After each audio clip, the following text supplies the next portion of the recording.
companies to startups and individuals, creating a simple logo to complete rebranding. Your print media. Everything SOS Graphic Design does has a single unifying objective. Set your business apart. We are at your service. Call 313-242-2166.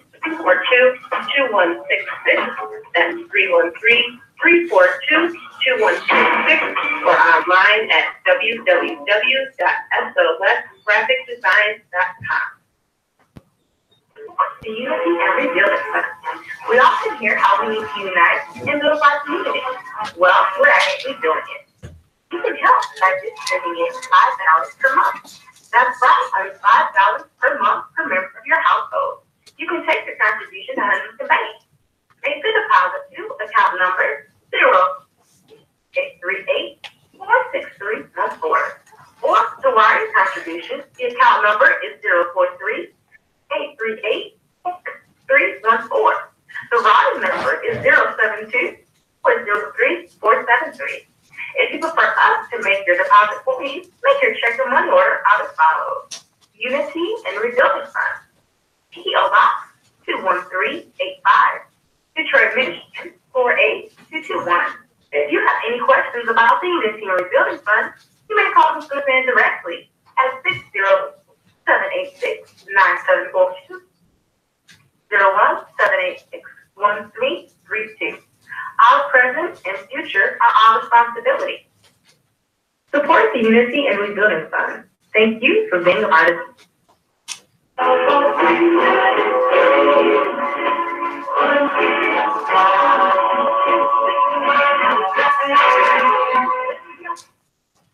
Hey, sisters, are you looking for quality hair braiders and stylists who specialize in natural hair? Then check out Sisters for Braids, located at 17600 West 8 Mile Road in Southfield. We specialize in children's braids, easy twists, Havana twists, box braids, individual, Marley twists, crochet braids, and you, providing all of your hair care needs. For additional information or to schedule your appointment, call 248-552-6202 or visit us on the web. We would like to invite you to help support the efforts of the Unity and Rebuilding. www.unityandrebuildingfund.com. That's www.unityandrebuildingfund. We often hang out and eat together. You can make online donations and click on links to track the progress of the Unity and Rebuilding Fund. And for more information, 313-868-0000, the local number. Again, 313-868-0000, of the Unity and Rebuilding Fund. You're watching U33BY, Detroit, Highland Park, Michigan. FM 88.1 W. Park. WVIE 107.3 FM Charlotte, Amalia, Virgin Islands. The views and opinions expressed on the following show are not necessarily W33BY, its affiliate, management, or sponsor. Brothers and sisters, are you tired of reading the Holy Scriptures and not really understanding what's read? And if are you reasonably sure? Have you ever tested that way you feel? No, someone in your own. Then let's talk to one another. Let's read this concept of being Scriptural Discussion with the Son of Man. A live broadcast every Sunday at 12 noon on TV 33, FM 88.1 WHPR, and Comcast Cable. So why don't you call and let's discuss the Holy Bible, and if you have one, the Holy Quran, and come to an agreement about the Holy Scriptures and the truth. So tune in to a Scriptural Discussion with the Son of Man. Sunday at 12 noon, right here on TV 33, FM 88.1 WHPR, and Comcast Cable. You can call in live on the air at area code 313-868-4336, 868-0342, and 868-051. Of course, the area code is 313. That's 313-868-4336, 868-0342, and 868-0351. And now let's go to the Scriptural Discussion with the Son of Man.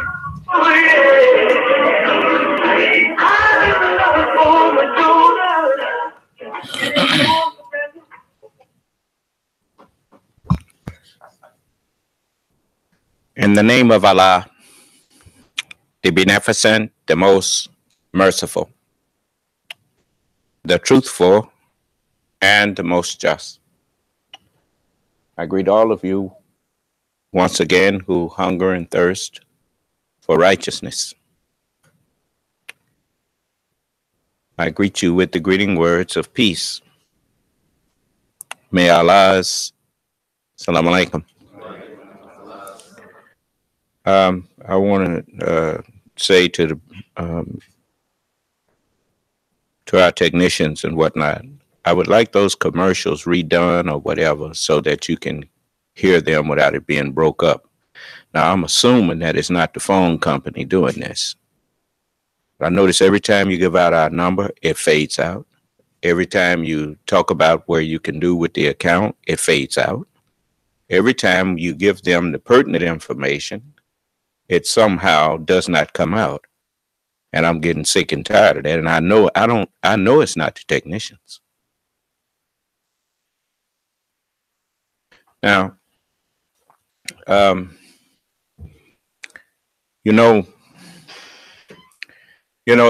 it's like, one thing that you never expect. Just a moment.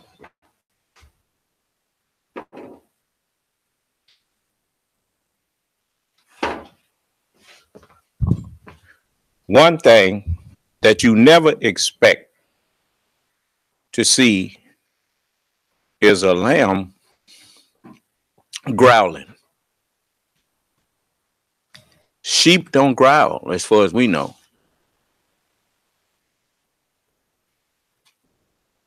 Do you know how imperative it is for you to read in the scriptures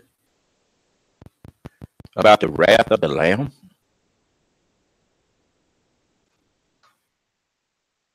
You have to really be done with some to make a sheep ready to fight you.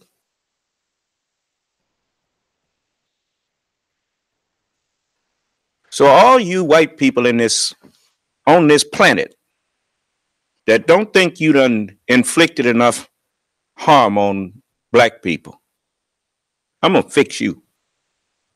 You mark my words. I'm gonna fix you. Now, I'm not blinded by color. Like I told you, everybody's going to be rewarded for what they did. You can be black, white. If you did good, your reward is going to be good. If you did evil, you're going to reap the benefit. You're going to reap the benefit of your evil. Now, I'm not a person who, anyone that has ever dealt with me knows that I don't do grudges. I don't say that I cannot be offended. People have offended me. But I get over it. I'm like water. You put fire up under water, water get hot. Move the fire away, and water naturally just cool right back down, and then you'll never know it was ever hot. And that's the way I am with people who offend me. If they just stop, then I can get over it. Ain't like you walk around here carried like Jesus carried the cross, as they say. You carry it forever. Somebody offended you 10 years ago and you still carrying that. Like these silly Scientology people run around here stirring up stuff that happened to you when you was a child. What do you want to bring that up for? Now, I'm not talking about, understand something. Them women that talked about Roy Moore and the stuff he pulled on them when he was, I understand where that's coming from. You remember that wrongdoing that they did to Dr. Cosby? I told you was going to pay for it.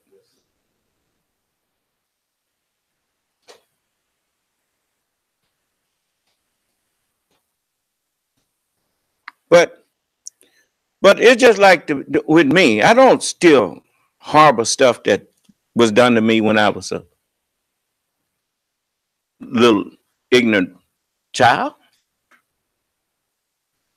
You know, I just can't do that. I mean, I'm a grown man now.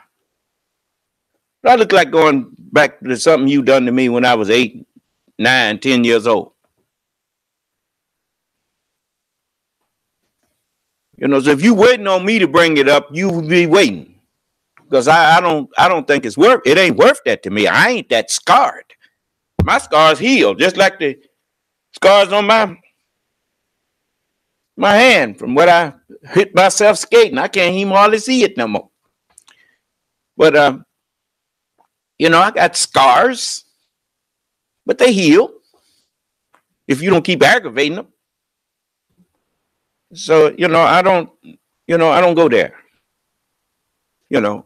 But y'all went there. And you went there with some lies. Now, it's not what I found the only 2 women that lied. Them were the only 2 talked to me. And I showed you they lied on that man. They even changed the whole narrative. It went from rape to indecent assault.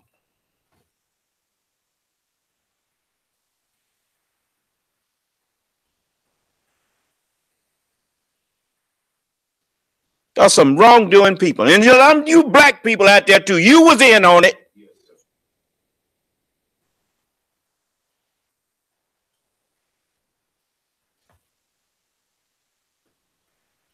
Let me tell you something about being blinded by color. The same way, see, I experienced that. When I first joined the Nation of Islam, everybody black looked good to me. That's just the way it was. You know, everybody black couldn't do no wrong in my eyes. I was a child in my understanding. That ain't what the Honorable Elijah Muhammad was teaching.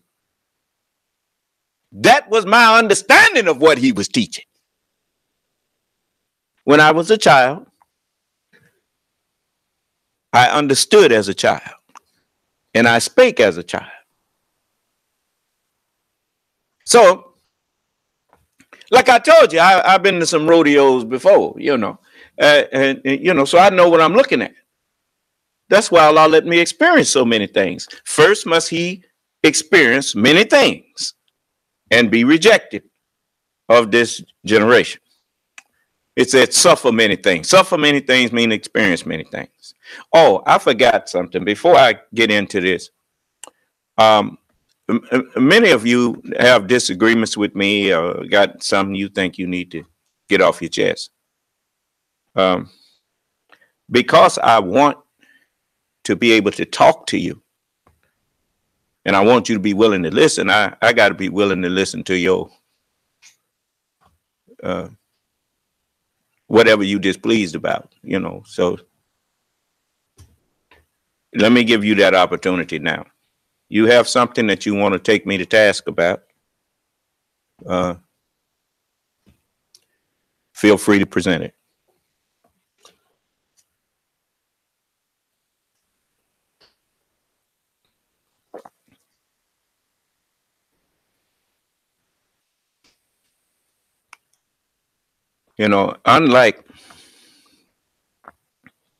Unlike so many people in this world, if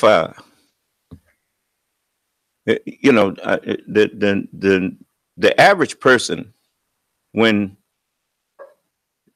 they have a bone to pick with you, when they go tell other people, people do it all the time. You experienced it yourself, probably. Somebody come up to you and tell you what somebody did to them. And children do it, and grown folks do too. That's something, if you don't correct from the time they're small, people will grow up with that in them. And most people in this world have grown up with that in them. And when you ask them, after they finish telling you what the other person did, you ask them, well, what did you do to provoke that?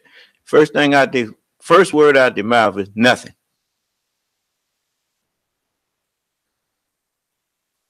Now I have seen some stuff, you know, unless somebody really, you know, now I've seen bullies walk up and just start something with somebody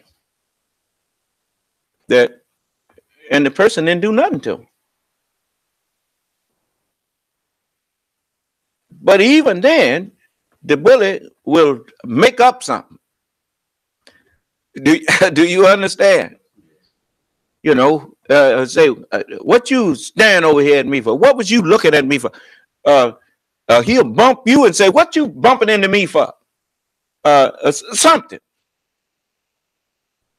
So it's very, you know, I mean, so when you come to me like that, don't expect me to, you know, just go off, fly off the handle simply because you brought me something. And then when I ask you, you know, what was your part in it? You say nothing. That's why they have courts. I learned in the court system that that's a good thing. So I put that in my, I told you can do life like you do a supermarket. You go through the supermarket and it's all kind of things on the shelf, but there's certain things on the shelf that ain't fit to eat. Not if you want to live. So you be picky about what you put in your basket. You know, but that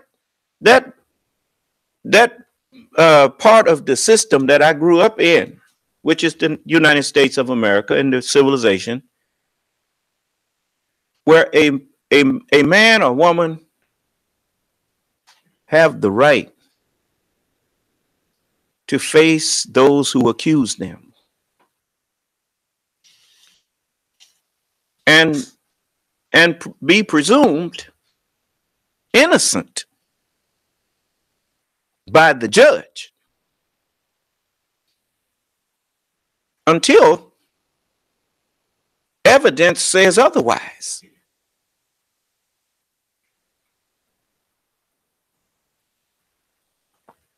But anyway, to get back to this blinded by color, you hear people say they're colorblind. Well, I would much rather, because I can say that, but then you misunderstand.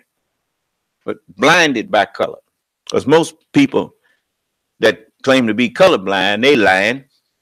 They see color. If you don't believe they see color, watch how they treat white people. I'm talking about black people. Watch how they treat white people, and then watch how they treat black people. If it was as many, but anyway, but but in the Nation of Islam, it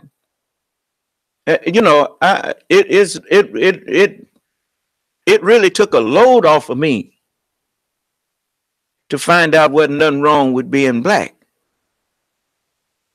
Matter of fact, that black is the origin of all people. And that the black man was the first man, and the black man and woman is the father and mother of all human beings. Now, this was, I had never heard nothing like that. All my life, I have been ashamed to be black.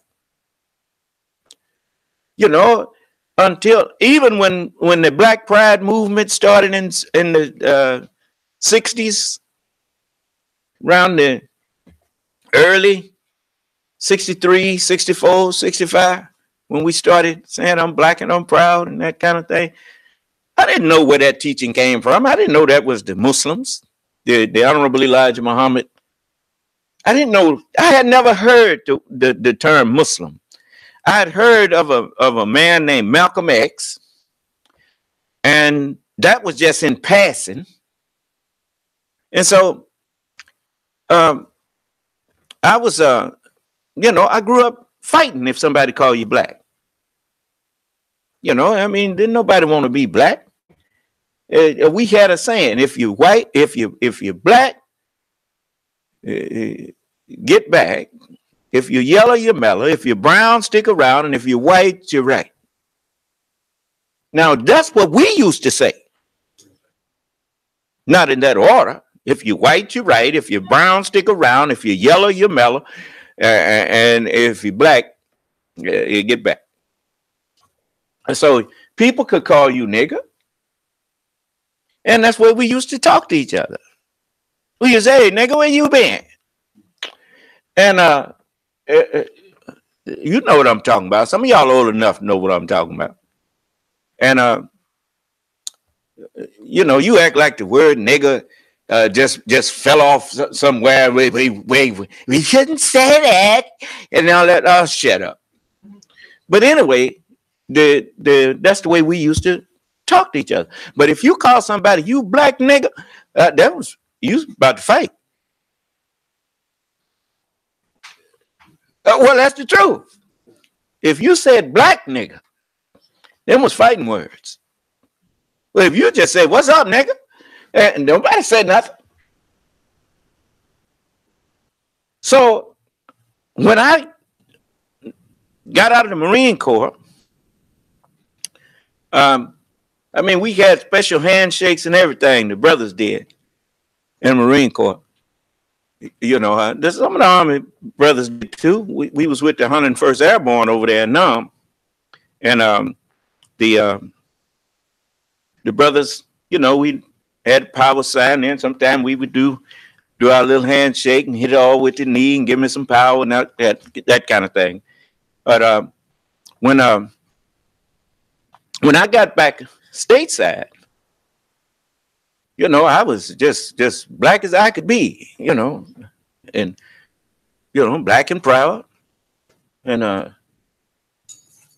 you know, when I joined the nation after I knocked around for a little while, because I was a nervous wreck, but I wasn't ashamed to be black no more.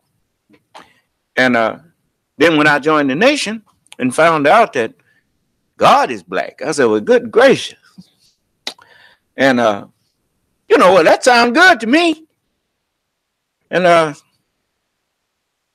you know, I didn't know what the term God meant. And you know, I'm thinking, you know, some way out, something. But anyway,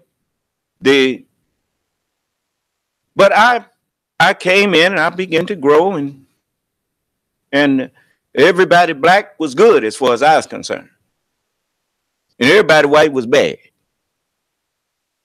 And so even when I saw some white people do something good, I didn't pay no attention. You know, I didn't want nothing to do with no white folks. And my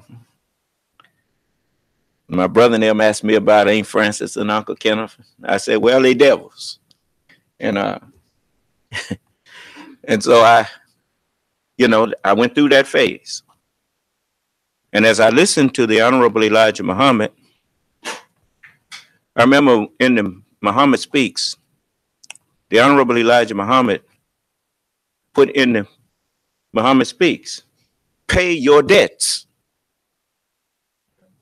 Because white people was writing him and complaining to him that, you know, a lot of those who was claiming to be Muslims wasn't paying their debts, was borrowing money and wasn't paying it, getting stuff on credit and whatnot. And the messenger he got pretty mad. And he had to be mad if he put in there, pay your debts, and the exclamation point behind it. And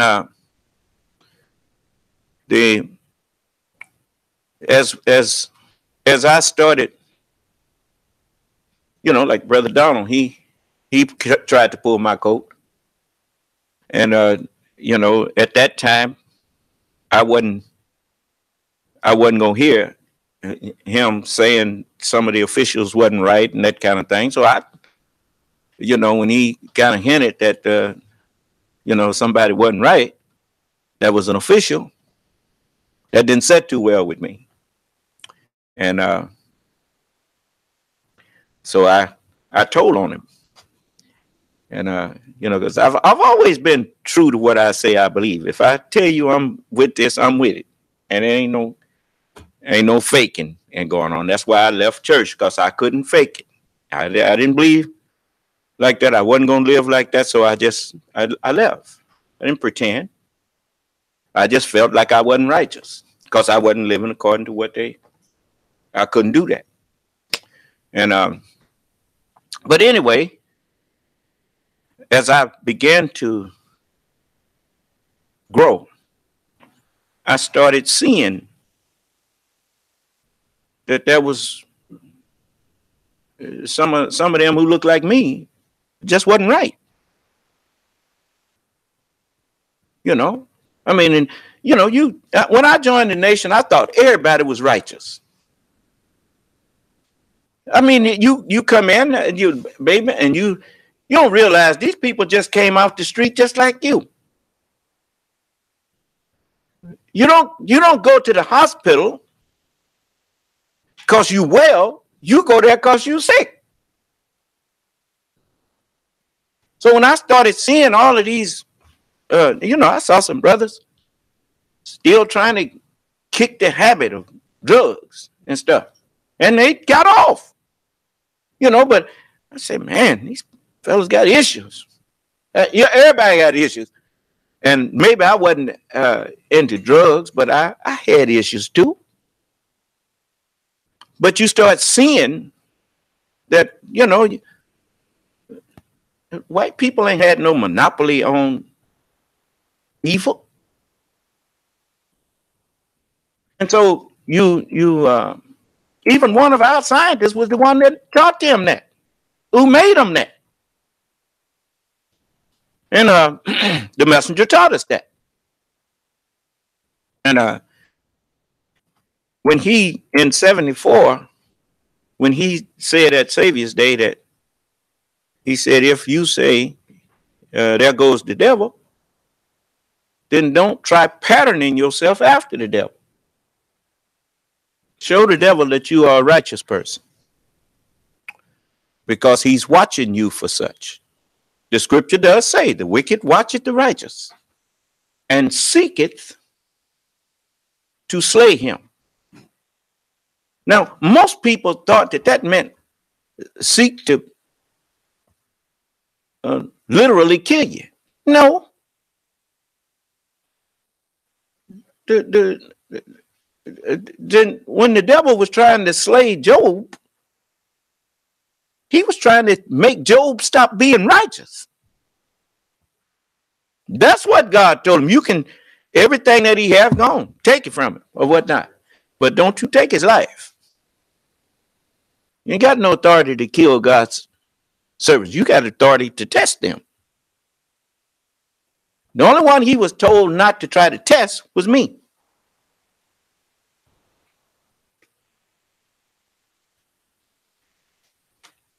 You know why?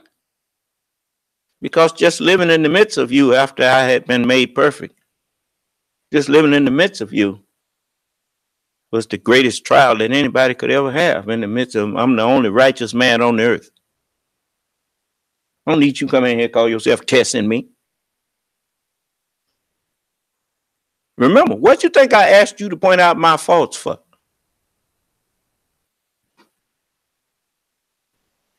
You done been around me for years. What fault you found with me? Other than caring about people who didn't give a damn about me. That's all it was.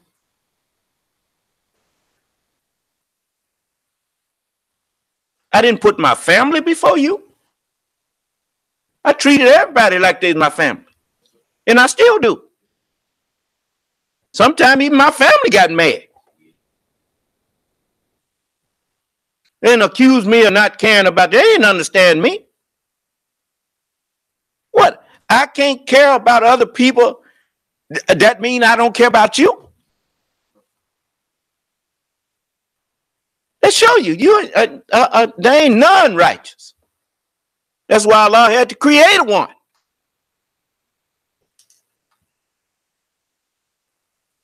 But anyway, I learned that skin don't make you right or wrong. I had to grow up. I had to hear the theology of time. I had never heard that until after the messenger wasn't here no more. That's why he told me I would never be able to thank him for it. Yeah. He knew they was going to be selling it. See, you know them, they do anything for money. So while the messenger was here, those who had little bits and pieces of the theology of time, they wouldn't share it with you.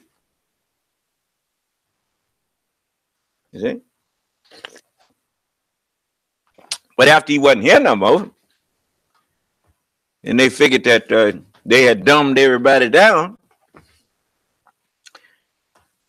the people did with the teachings of the messenger. It's just like you hear these people running around here talking about they got the problem book and they got the English lessons and all of that, and they try to make that look like that was something great. When the messenger heard his ministers sitting around arguing about the problem book, he asked them, he hit the table. He said, when are you going to come up off of that baby level? They never got it. They never realized that the problem book was a mathematical problem book. That's all. The English lessons was English lessons, teaching us. I mean, when the messenger first started teaching, black people that wasn't highly educated. Most of us couldn't string a sentence together. This here and that there. So he gave them English lessons. My name is W.F. Muhammad. I came to North America by myself. The English lesson just happened to be a little history of Master Farad Muhammad too. Do you understand? That beats, once upon a time, there was a little boy named Jack.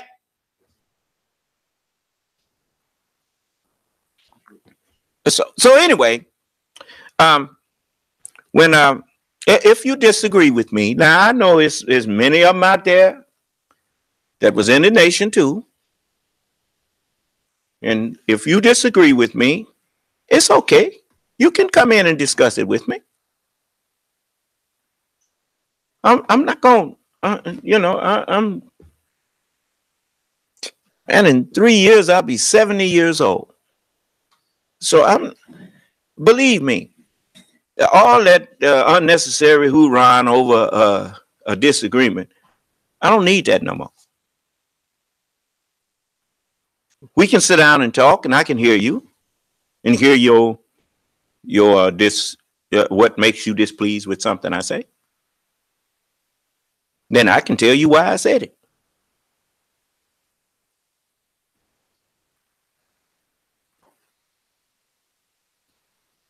You know, when I was a younger man,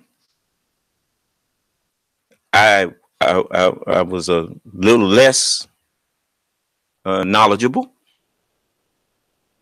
and consequently, where there's not a lots of, it's just like a little shallow. Tell you what, next time you put some water in your bathtub, take a bar of soap and just drop it in the bathtub and watch how that water just get all shook up. Take that same bar of soap, don't unwrap it, and go out to a big swimming pool and drop it in there, and you see it won't be no lot of ripples. Well, that's the same with you notice children are easily upset. You can holler at a child and he'll go to pieces. You start crying, or you scared him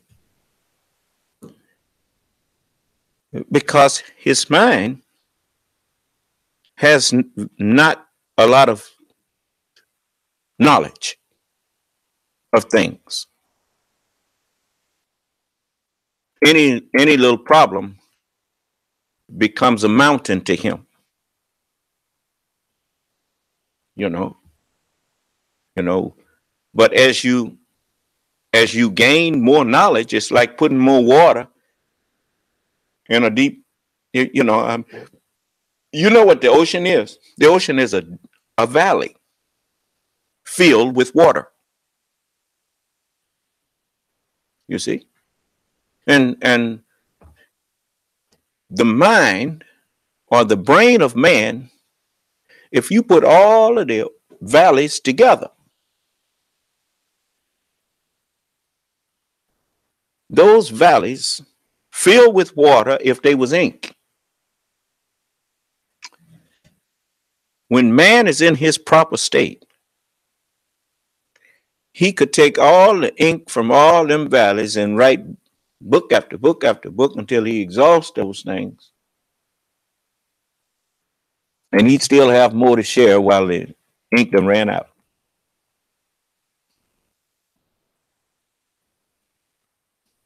So that is, if that man is the supreme being.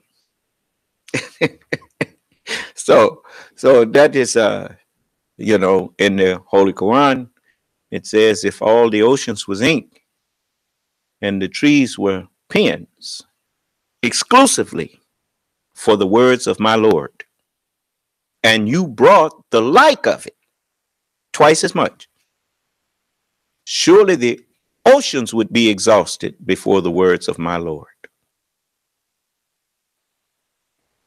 So, well, that's because we have been living in an infinite universe with a finite mind. That just didn't work. That's why we never had no peace.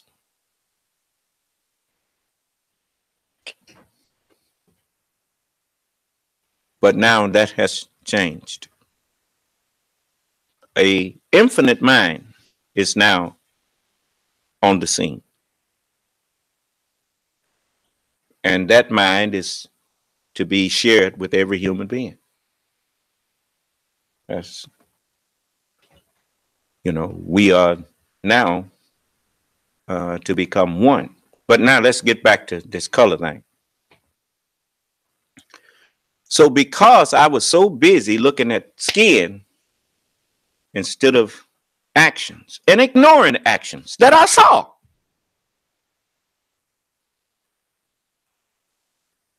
I mean, I might fuss at a brother. I remember this brother named Willie L. And sometimes he'd make me so angry. But I convinced myself that, you know, get a brother break. He's you know, and I would convince myself not to get on him about what he was doing. I'd argue with him sometime, and then I'd just stop and just drop the argument, keep the brother. Well, that's a good thing. You know, since I was not the leader and teacher of the Nation of Islam, I'm talking to you now because even though I'm talking to you about black people, I hope white people are listening so that you will understand why I told you I've been to that rodeo before.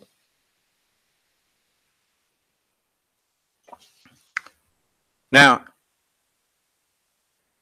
once I realized that, as the messenger said, the nation, and he put it just like this. Minister Abdul Kareem was standing up and he told us, he said, the Honorable Elijah Muhammad said that the nation is honeycombed with hypocrites. You know what a hypocrite is? He's a liar. It's someone who pretends to be or believe something that they really don't, or that they really are not. They pretend to be something that they are not, or pretend to believe something that they really do not believe. Do you understand? Yes. I remember when people was saying that W.D. Muhammad he said they said he let the devil in the temple, and he kind of quoted him. He said, "No, I didn't let the devil in. I let the devil out." What you know how when people think they need to hide something, it's just like it wasn't the Nation of Islam wasn't the only one that was hiding devils. People was keeping their true feelings hid. A movement was afoot. Allah was ready to bring about everything. So you even started hearing people who were practicing sodomite activity say they coming out the closet, right? No more hiding. You don't know. You're living in the day of judgment. You standing up in front of God and telling God you do what you please. When he told you the Sabbath day, you better do as he please. But you see, you don't understand the purpose of that. Now look, if I say something that you think is erroneous, you just come on and tell me what it is. I'll discuss it with you. You're not going to make me lose my point no more. You know, I can walk, chew gum, pat my foot, hop on one leg, and I can hear somebody over there talking, and you know, and I can still keep my train of thought.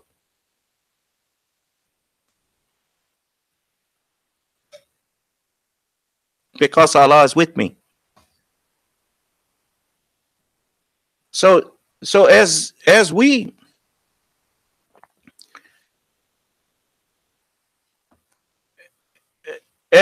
was being taught, I was remembering and holding on to what I was being taught.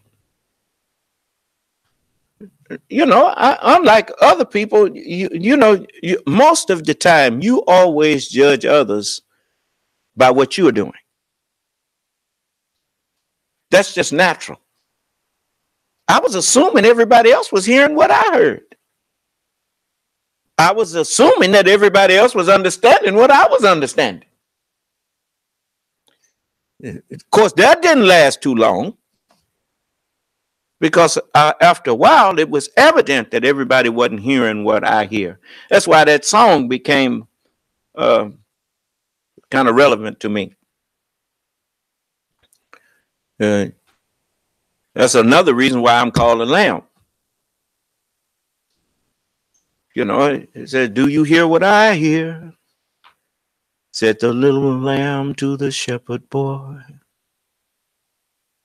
You see, you know, the lamb is when you think of what the lamb is an animal, a quadruped. But most animals, their hearing is keener than humans. Do you understand? That's another reason I'm called the lamb. You know, because I hear from God what other people don't hear.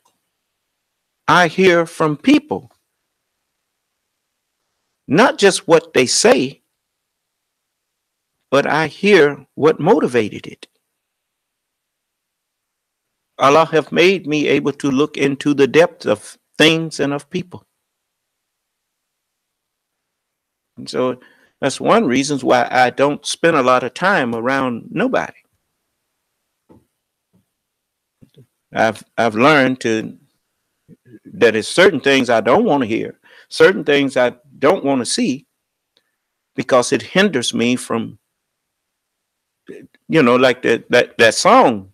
It make a lot of sense now to me. He looked past my faults and saw my needs. You see, and that's what I have to do. If I just look at the faults of people, I wouldn't like you. So I've learned to look past that and see that you need help, as I needed help. I was dead in sin. Just, if we sin, the end of it, sin by nature ends life. That's what sin is. It is actually the practice of following the ways of death. All them roads lead to the grave. Even though your bones, they hang around here long, thousands of years after the flesh ain't on them no more. Just think how long they could have hung around if we had to live right. But anyway, I'm not going to go there. Still get back to this color thing.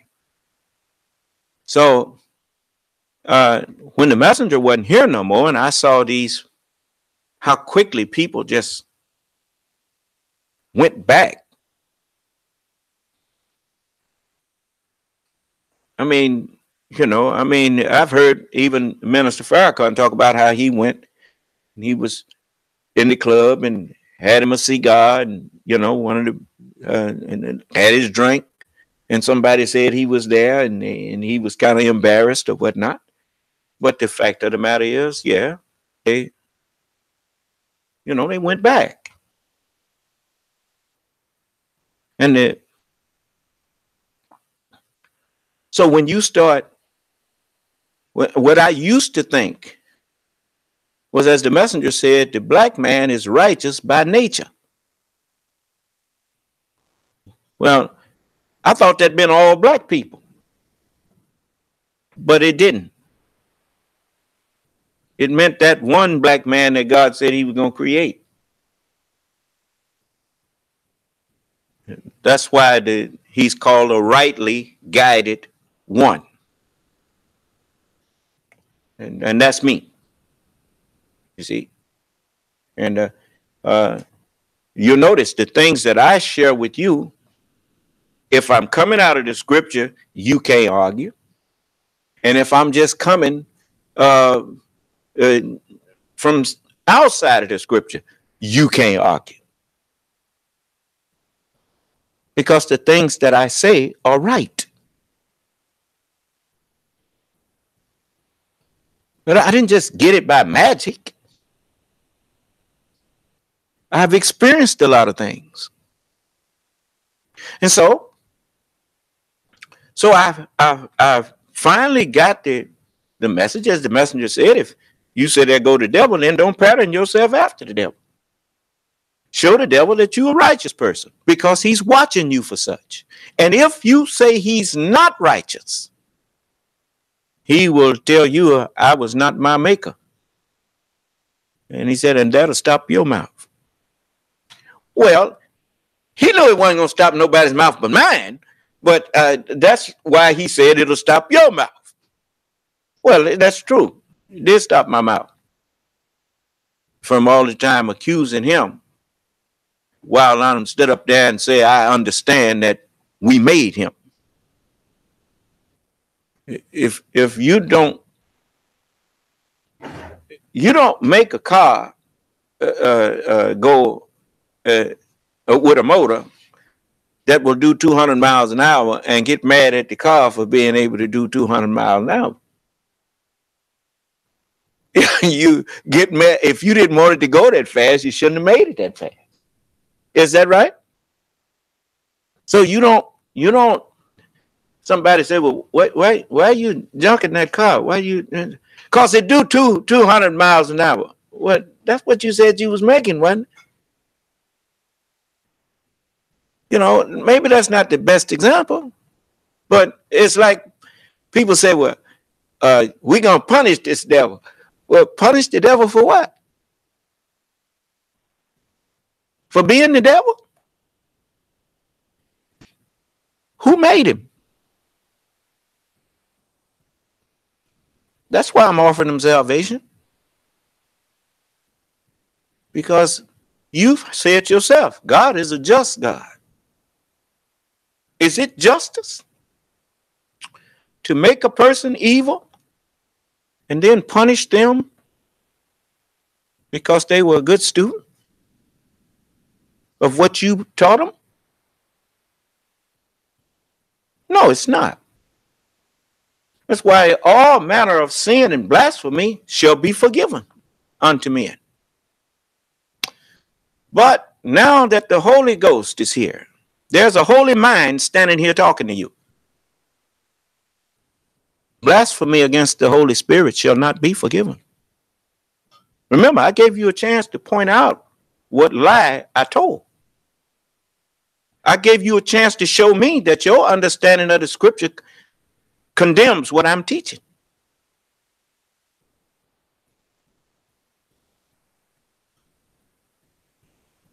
You say the word is God. Well, the word is in these books here, and you call them holy. Holy Bible, Holy Quran. Well, I was told, Son of Man, take these books and eat them up. Then what that make me? The mind that's in me is a holy mind. So, now you understand why it says cast into hell every ungrateful, rebellious one?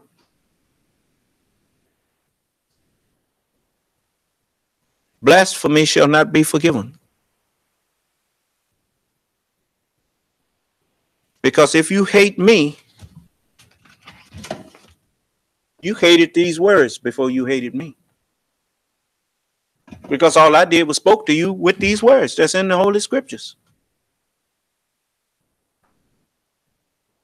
Ain't no wonder when you go to the motel and you go to open that Gideon book there, even though I don't too much like the Gideon Bible, but that's what's in there, most of them. It crack. Don't nobody care nothing about what's in the Bible. You know why? That's your proof that nobody could understand it. So they didn't even bother trying to read it. Except the thieves. Going out here talking about God called you to preach. You just as God called you lie.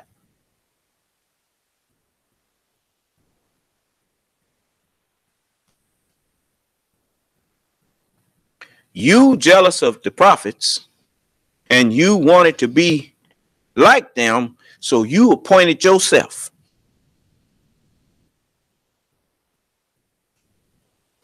That go for Geno Jennings.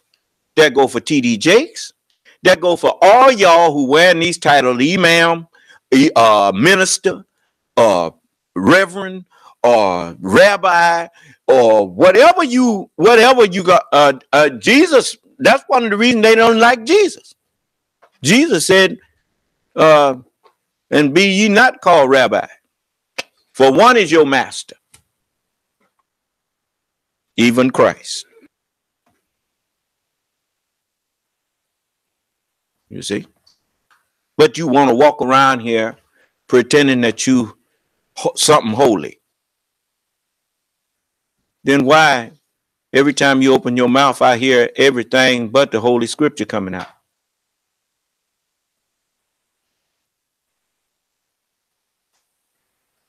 And the only reason that you get away with your misrepresentation of the Holy Scriptures is because the people that you're talking to just as blind and deaf as you are.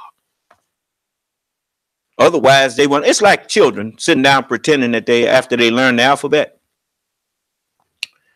they'll be sitting up telling another child, this, you spell this, D-I-S.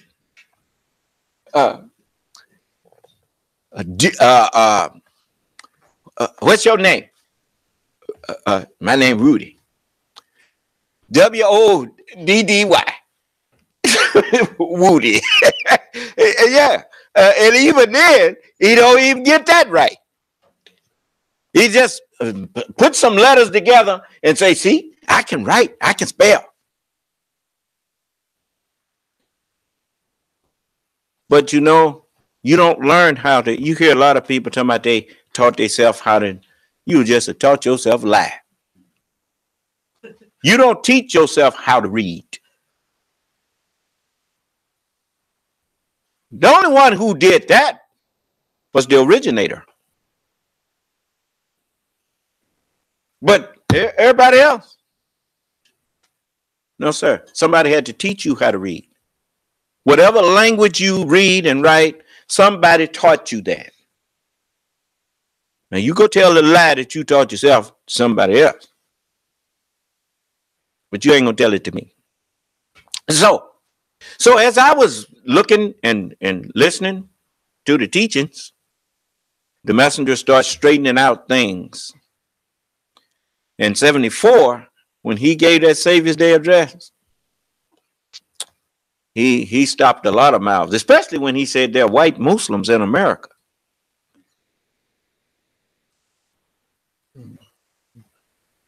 And he had already gave us lessons that said, are there any Muslims other than righteous? He said, I beg your pardon. I've never heard of one. Well, if he said there are white Muslims in America, I remember once he was in the theology of time. I kind of just let that alone until I heard the theology of time. And he said that he was talking to a devil in the airport. He was one of the owners of it or something to that effect, or the son of one of the owners.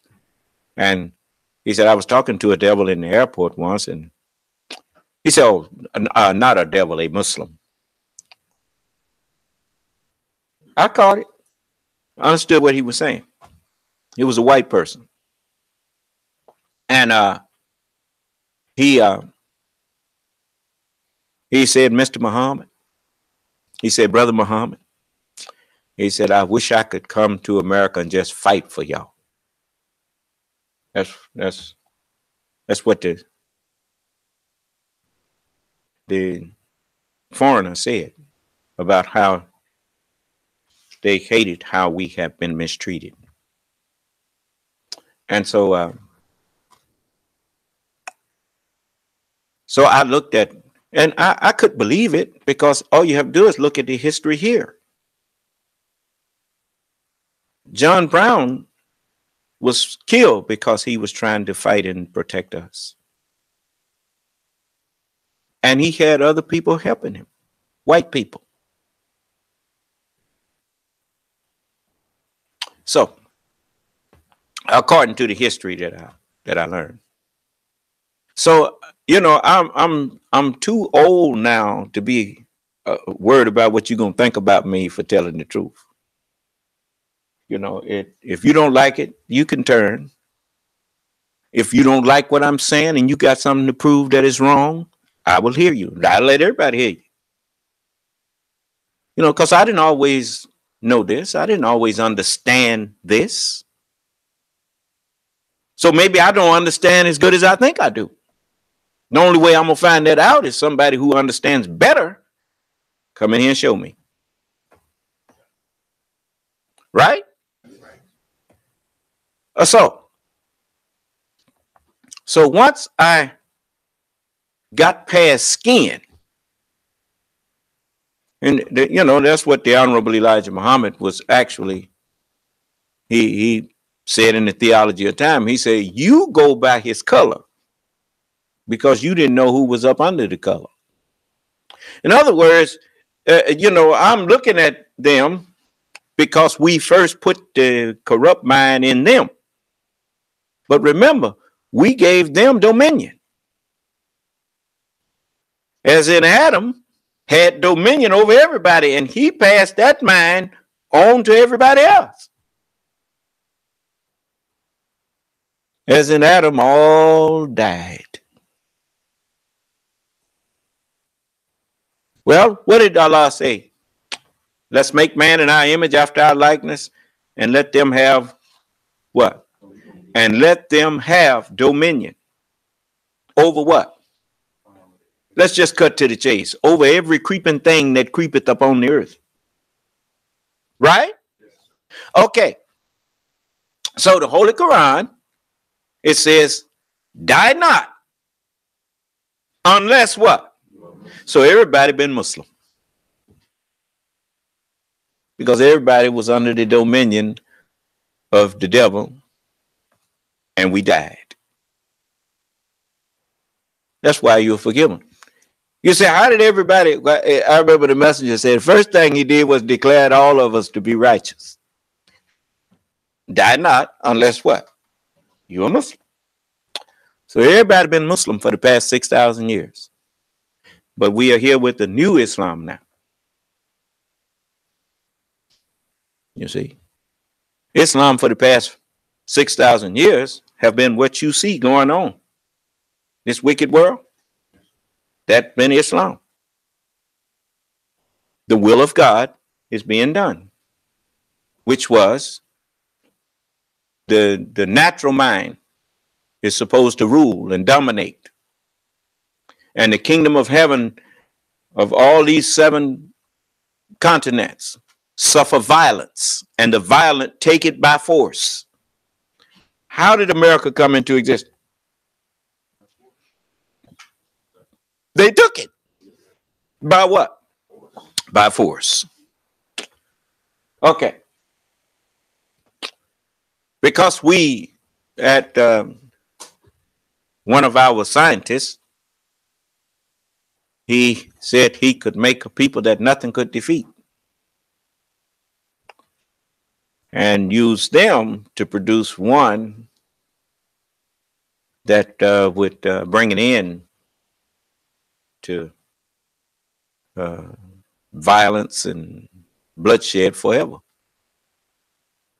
Wouldn't have no more change in up worlds, because the wisdom that this one possesses does away with man's inhumanity to his fellow man. It is only a change of mind that will bring about a change of worlds. So, most people, if I ask you unity, how do you go about creating unity?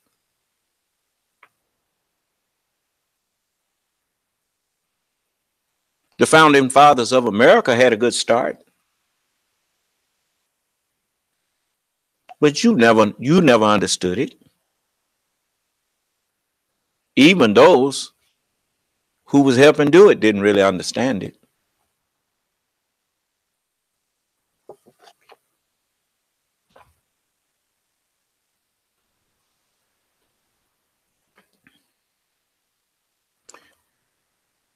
If you want unity,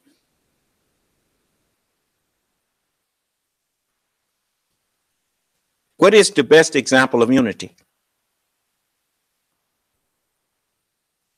Because if you don't know what the best example of unity is, then how will you ever be able to study unity and perfect it?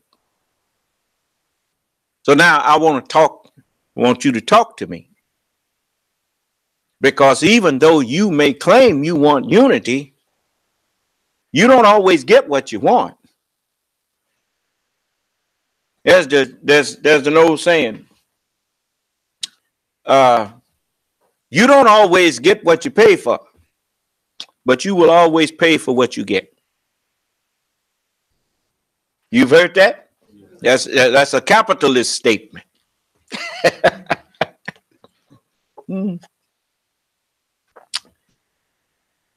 know, like people, they think because I say, yes, I'm glad I was born in America. I don't think I could have been born nowhere else. But, you know, because what happened in America ain't happened nowhere else. Ain't no people done put the kind of suffering on the people that produced the Son of Man like what happened here in America.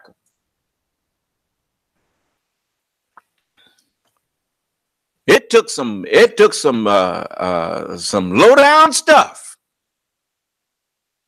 to have me standing up here.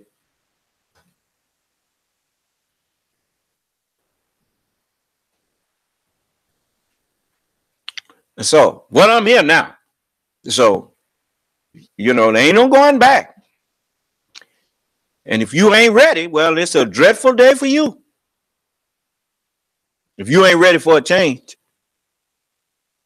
because it ain't finna be business as usual. I'm telling you, this world that you then gotten used to, it's at its end. So you either gonna get with my program or you ain't gonna be here. None of you. I know you don't believe it. Just keep living and keep watching what you see going on. It's, to all of you who who really want to be right and just struggling and can't do it, you gonna be right. You gonna be given what you want. Blessed are they that do hunger and thirst after righteousness. Now let me show you what that sentence was really for. In a world that have been governed and ruled by Satan, and a world where people have been lovers of evil and haters of good, and a world where people they go to filth and evil like a thirsty camel or a thirsty horse goes to water, and they drink up evil and filth as though um, their appetite for it is insatiable.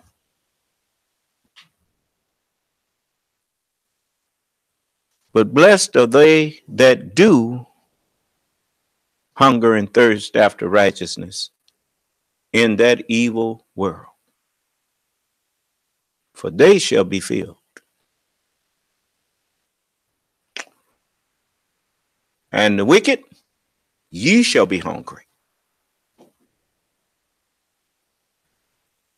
You're gonna be just like that Star Trek episode of Tribbles, The Trouble with Tribbles. The more you eat, the hungrier you're gonna get until you starve to death.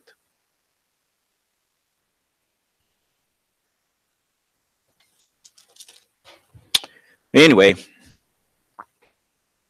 and I will not shed one tear for you. You who, like a serpent or a snake, the corrupt mind that was, you remember that song, Sympathy for the Devil? And you listen to the words of it, it shows you that the snake sheds his skin. And please allow me to introduce myself. I'm a man of wealth and taste. He now show you lifestyles of the rich and famous. Yeah. Now understand something. I don't feel like it's something wrong with you being rich. I would love to see you wealthy. But being wealthy without uprightness, you make yourself appear as a swine rolling around in slop. A great big fat hog that's got plenty slop to eat, but he's just a hog. Full of poison. Don't you know when you get enough wealth where you don't have to worry? And instead of you saying, let me see who I can help. You start stashing your money in foreign banks and all that stuff to hide it. And you remind me of that man who had his barns all filled, and he had plenty to spare. He's trying to figure out what he's going to do. He said, I know. I will tear these barns down and build bigger ones. And then I will say to my soul, meaning say to himself, soul, you have much goods stored up. Now take it easy. Eat and drink. And have a good old time. And the angel looked at him and said, thou fool, this night shall your soul be required of you. Then whose shall these things be that you stored up?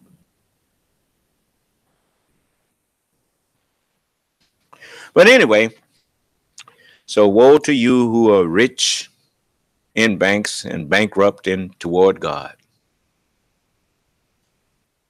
But anyway, I know you don't, that don't mean nothing to you. You've been hearing that all your life from some of the lying preachers. But don't make no difference how many of them lied. That word wasn't no lie. Even though the one, it's just like morphine don't stop being morphine just because somebody abusing it. Huh? A doctor can take that same morphine and use it for what it was really meant for and help somebody.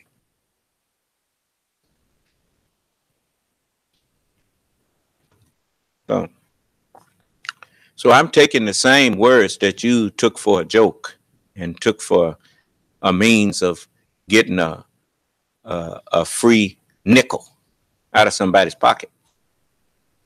I'm taking that same word and healing people who want to be righteous. So all praise is due to Allah.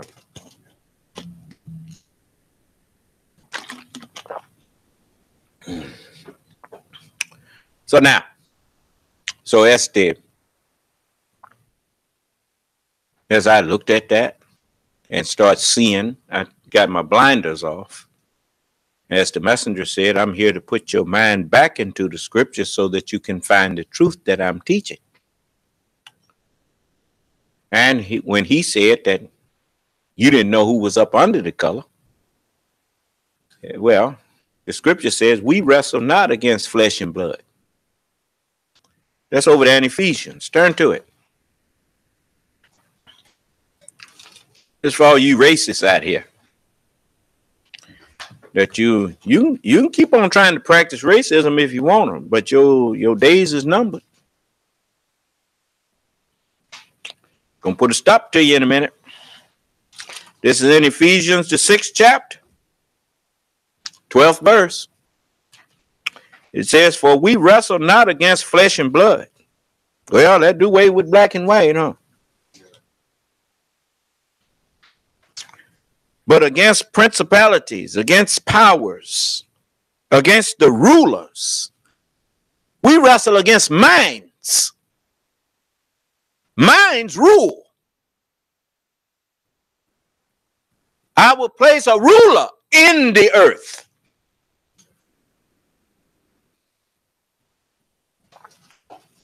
Let's go over here and let's see what we're saying here. This is over in the 2nd chapter of the Holy Quran. Don't close Ephesians. We going back to it. No, you ain't finna go get away. We going back to it. Yes, sir. In the 6th chapter of Ephesians and in the 2nd chapter of the Holy Quran in the 30th verse, it says, and when thy Lord, notice the term, it says, when thy Lord said to the angels, I'm going to place a ruler in the earth.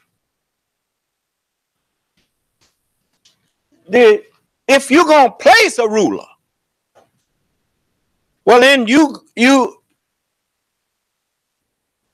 the mind that's in you, what do you go to college for? What do you go to grade school for? So somebody can place a ruler in you. What that mean?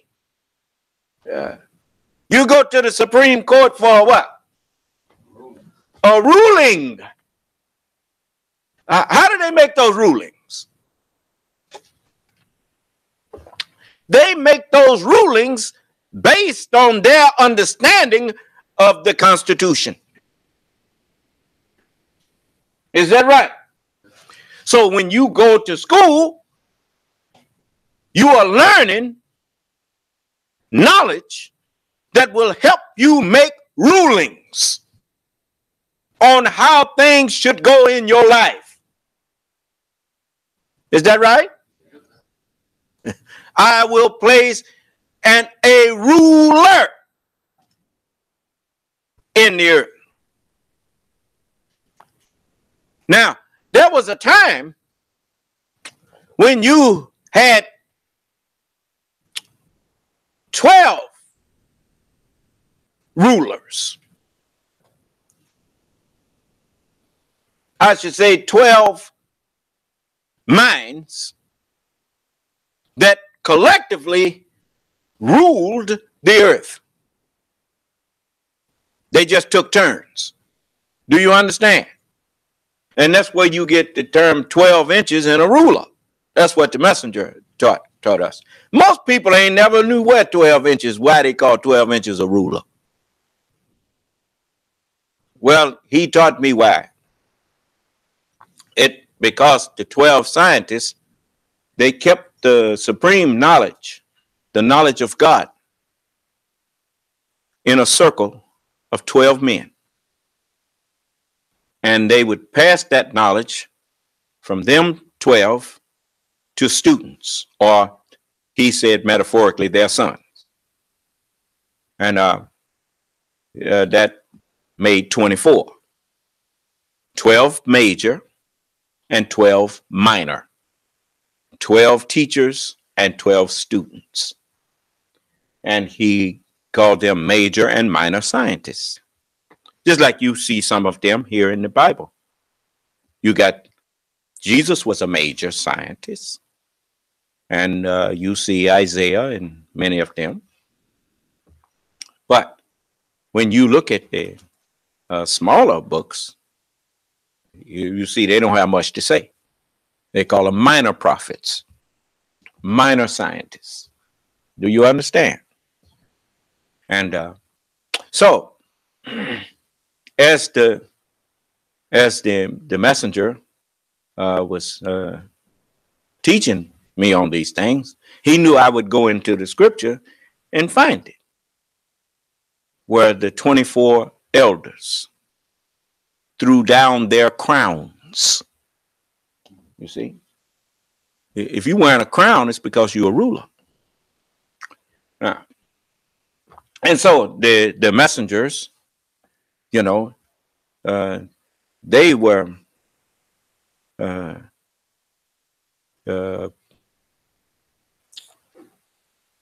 preparing for my coming. They were told to bear me witness. They only bear witness to the one. And as the messenger said, whenever a messenger is given a job to do, these 12, they go in conference to see if he's up to the job. You understand? If you can't entertain their thoughts and explain their thoughts, you ain't up to the job.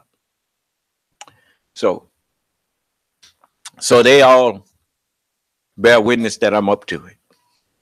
That's why you can't find nothing in there in the scripture to argue with me about. Because, you know, I'm the only one that it's open to. So, but anyway, now let's get back to this ruler here. He said, I'm going to place a ruler in the earth, meaning a mind, And they said, wilt thou place in it such as make mischief in it and shed blood? Well, you don't hear white people, and none of y'all can argue that. All of you been making mischief and shedding blood. Your mind justifies that. You even pray that you be successful. You get the preacher to come pray for you. Lord, please help me go over here and kill these savages. What are you praying? You praying to the same God that said, thou shalt not kill? And you asking him now to bless you to go kill somebody? The devil showed and made evil fair seeming to you, haven't he? Okay. Now, so, and when they asked him about making the devil and placing the wicked mind in human beings, he said, after they said, we celebrate your praise and extol your holiness. And he said, surely I know what you know not. I understand something that you don't understand. It takes a scientific mind.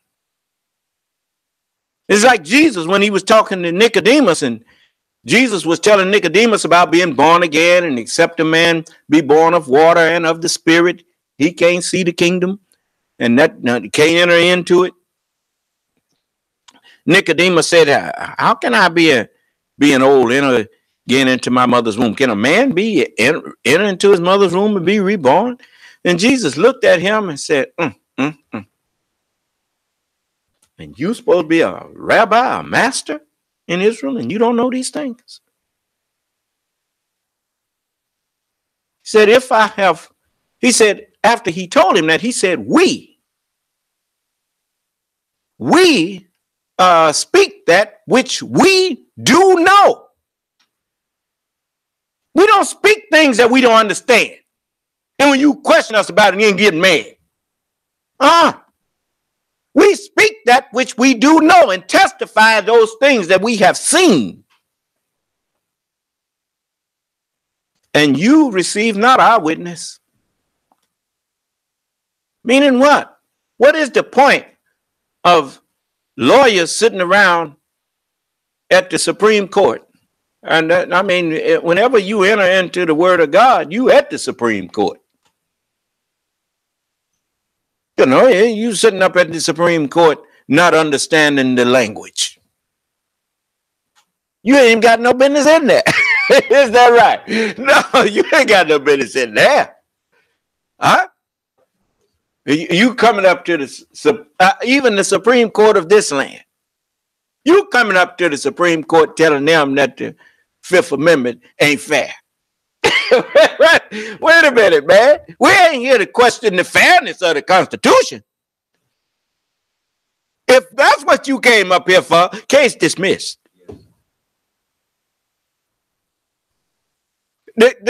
Every judge up there swore to uphold the Constitution, not to question its validity. Well, that's why I don't want to talk to you when you start telling me you don't believe in the Word of God. Me and you ain't got no discussion. Ain't nothing for us to discuss. You get you and your hell on out of here.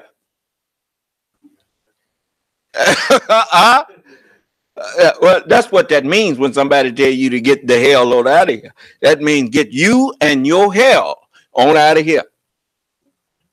Your hell is your misunderstanding.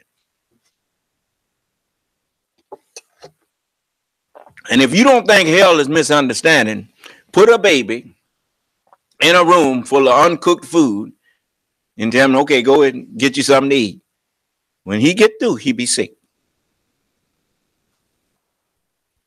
You can't eat it raw. You got to cook it. Well, okay, misunderstanding is hell. So I just thought I'd have a little talk with you this evening. That's all. You know, we still talking about People who are blinded by color. Huh? Time to get unblind. We ain't wrestling against flesh. Now you understand when Jacob was wrestling with a man, it wasn't talking about physically wrestling. Huh? We've been wrestling with evil ever since man first formed himself. We've been wrestling with evil.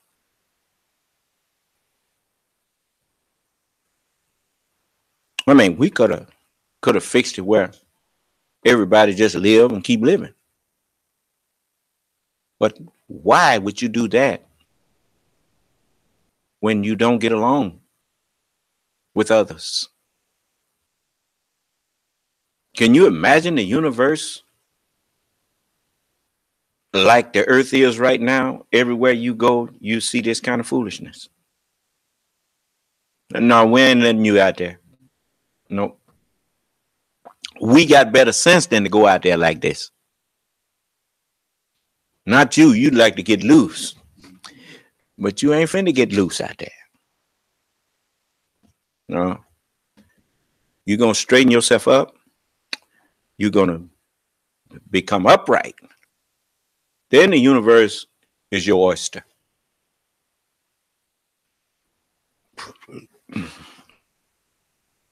So, we wrestle not against flesh and blood,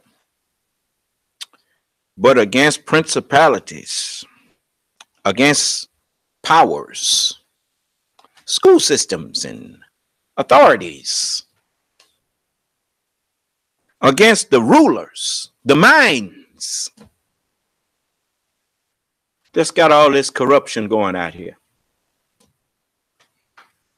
Yeah. The rulers of the darkness, immorality, lack of principles. That's what we wrestle with. That's what the messengers of God, those messengers of truth, they were wrestling with that.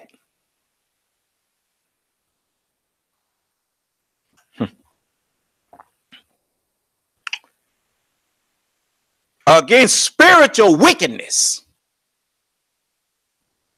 false religions. All our religions is as filthy rags. Spiritual wickedness in high places, in positions of power. Huh? Look at all the stuff you done found out was going on in the Catholic Church. Popes and the priests and everybody. A big cesspool.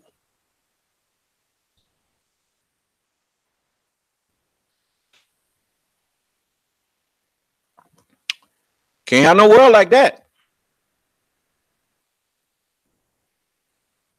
You know, devil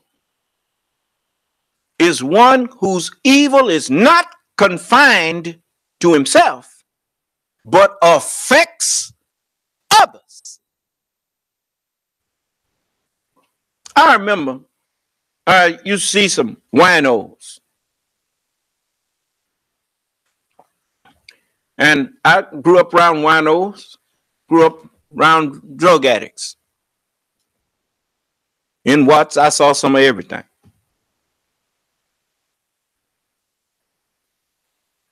But even some of the winos, when you would see them and you'd be over there, youngsters going around them, and he'd look at you sometime. He said, "Look, young blood." That's what he said, young blood.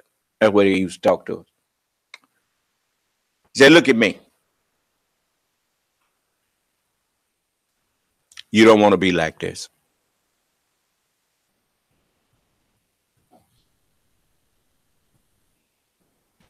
Now here, God talking to me through him.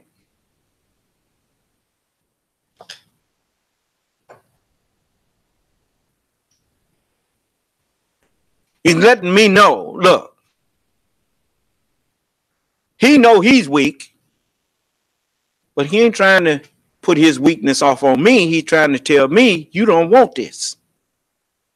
Now you go on, get on out of here, because you don't want to wind up like me.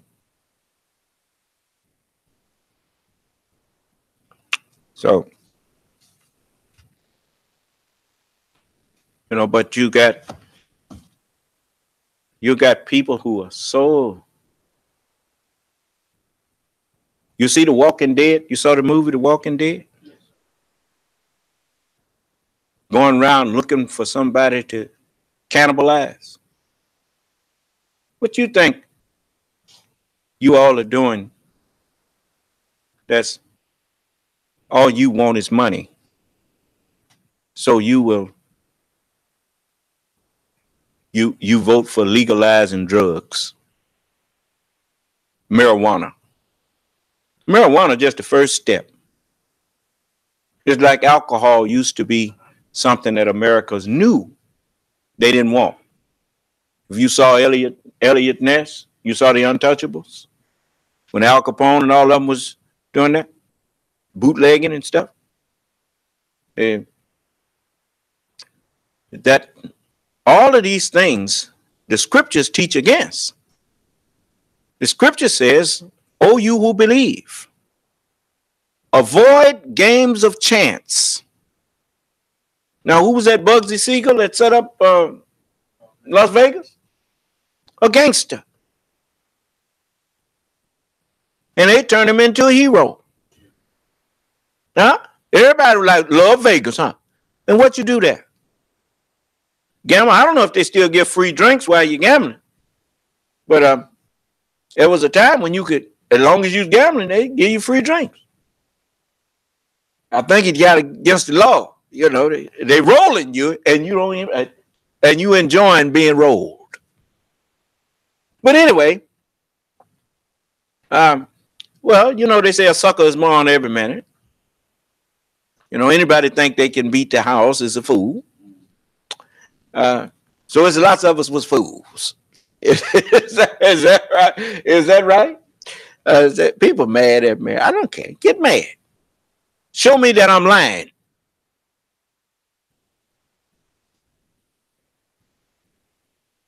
So in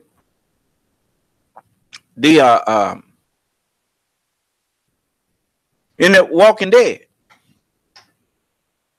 it's just, the man that has no word of God consciousness and deeds and actions is a walking dead man. Man shall not live by bread alone, but by what? By every word that proceeded from the messengers of God. If you're not living by the words of the messengers of God, you are a walking dead man. If you don't understand the Holy Scriptures, I didn't say just quote them. Anybody can quote. But do you understand what you are quoting? If you don't, the man that wandereth out of the way of understanding shall remain in the congregation of the walking dead. And you notice all of them move pretty slow. They ain't quick at all, huh? But the Son of Man is a quickening spirit. You see? So I'm able to quicken you. There was a time when the one-eyed man was king. The natural mind was king, and nobody could compete with him. He too slow for me.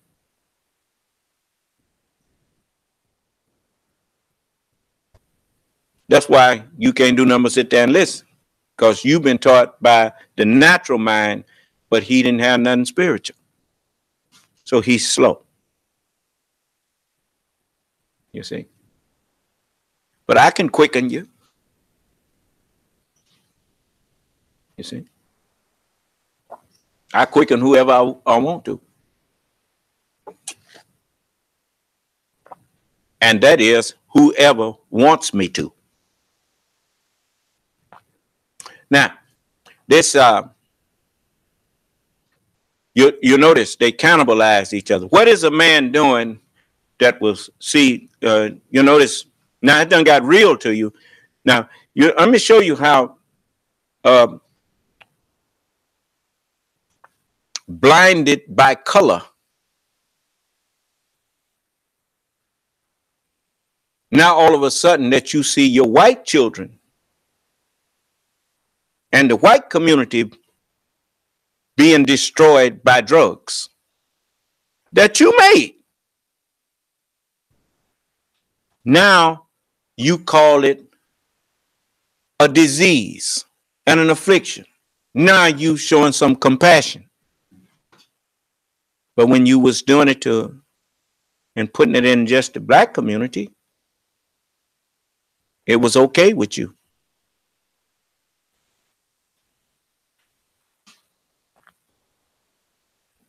Now it done found its way back to you.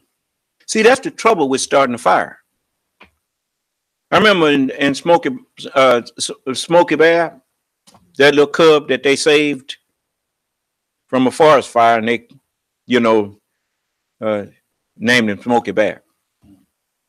And then they made that name famous. But he used to say, only you can prevent forest fires. See, the one thing about a fire, when you start it, just because it's blowing in this direction right now, away from your house, that don't mean the wind can't change. It can right about face on you and come right back after the one who started it.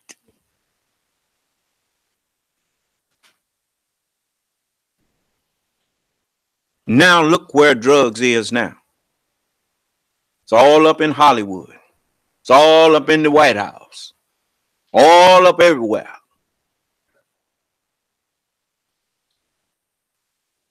Because you felt like you could start the fire of wickedness and it would not touch you. And now it's destroying all of you.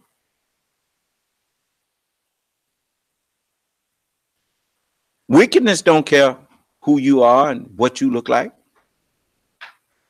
You practice wickedness, you get the reward of what you practice.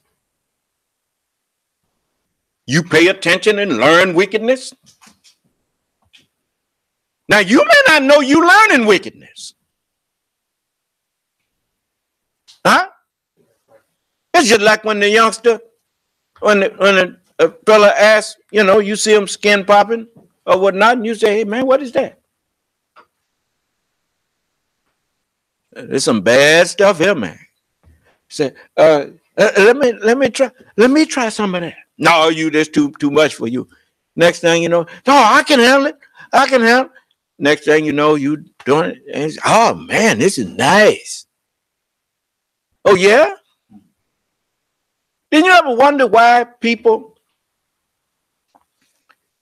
burn up in fires? You would think it's too hot, then get up, get out of here. No. Most of them be already knocked out by the smoke inhalation. See, when confusion is like smoke. When you have a confused mind, when you have a mind that has very little or no understanding, people can convince you of anything. Next thing you know, you doing something. You remember that commercial used to come on?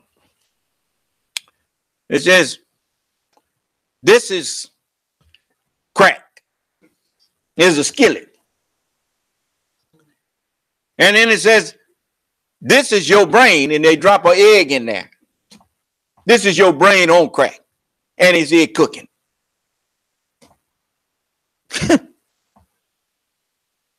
I mean, that was a pretty graphic and to the point. But when you enjoy feeling your brain starved of oxygen,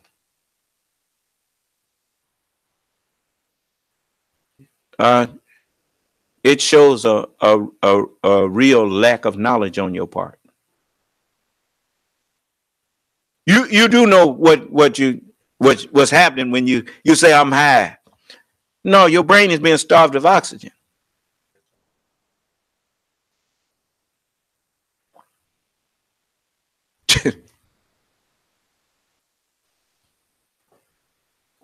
You starve it too much, you're killing cells. So you having fun killing brain cells. And you call that fun. All right.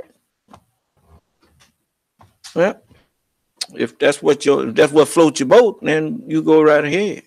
Ain't no wonder people just, I mean, you got people doing some everything now.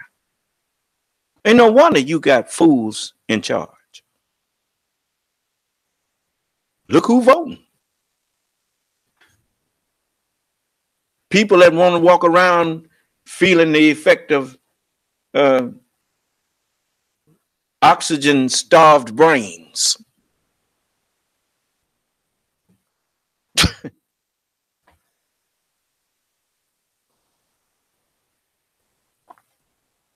I mean, at first it was a curious thing to me how people would get mad because they had a president that was worried about all of the people in the country getting proper health care. I said, how could they get mad at that?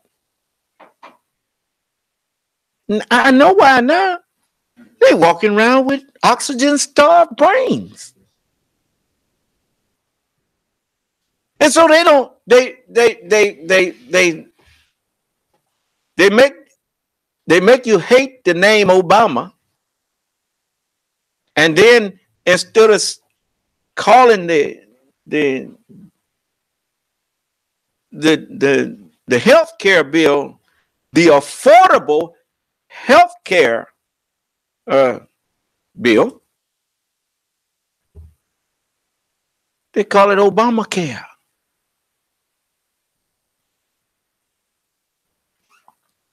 Did you say Obama?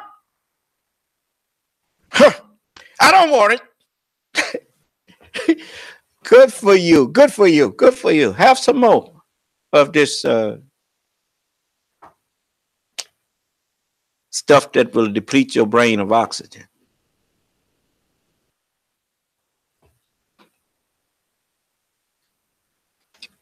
See, and you notice ain't nothing I'm saying nothing to me. Now, if I'm out here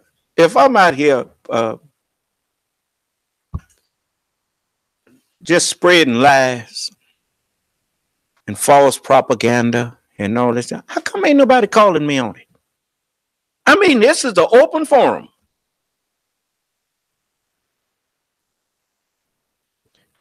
There ain't a country on the face of this earth that could attack and win a war against America. They have to trick you into destroying yourself. And you doing it. You still haven't told me about unity. What? You look all over the earth. Do you see an example of unity? I mean, before you can practice something, that's just like when we was in school. Before they would give you the mathematical problem, they give you an example.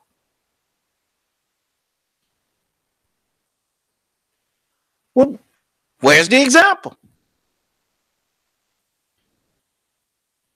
You notice they say you don't always get what you pay for, but you will always pay for what you get. Now, most people, look what pay is. How many times you sitting up in the classroom and the teacher said, attention. There's that word pay, huh? If you're going to get it, don't you have to pay attention? Attention is how much it costs you. So if you ain't got a long enough attention span, it's like not having enough money in your pocket. You can't afford what that costs. So when you get up and leave class, you didn't have enough to pay for what was being offered.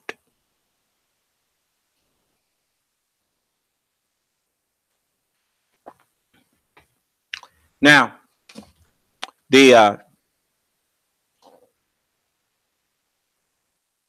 best example of unity is each and every one of us that's walking around here on two legs. Even the four-legged creatures. How many heads they got? Well, that's why they function as one. Got one head. Now you said dictatorship. No, it don't work like that. Because in the head, there are members, there are parts of your brain that's dedicated to control parts of your body. Right? So even though the head is one, there's some members in the head that comprise the head. Is that right? That's the way the founding fathers understood America. You know, the branches of government was a check and balance to, you know, distribute power, but don't give any one branch exclusive power. You understand? Okay. Now I'm like I said, I'm a person who understands things pretty quick when I look at them, when I study them. Allah made me that way. I had never really looked at the government until President Obama became president. Then I became kind of interested in what was going on there because, you know, something just, you know, I mean, here, this man, something happened that I never thought I'd see. And I thought in the teachings that we were never supposed to see that. And, but anyway, then I saw the wisdom in the way they set it up. It's like when I read up on George Washington, they tried to get him to be king, according to what I read. Now, if someone got some more, any of you Caucasian people, if you have something you want to correct on that, feel free to do so. I'm not a student of your history. I don't pretend to know more about your history than you do. Just like you can't come in here and tell me you know more about the Nation of Islam than I do. I mean, but, you know, I have studied a little bit about George Washington, and his response when they was going to try to make him king, he thought he would make a good king, but he said he feared those who may come after him. They had seen what happened under monarchies. And you notice they have a saying that power corrupts and absolute power corrupts absolutely. Well, he said that based on the nature of the mind that he knew was in white people. Because God has absolute power and he's not corrupt. So this is not, this ain't, you have to understand what's being said. And so when the founding fathers set up the government, they decided to branch it out, and that it would be a government of the people that would work for the people, not the other way around. You understand? And they would choose representatives to go and represent them. And that was wise. But they knew also something about the nature of unity.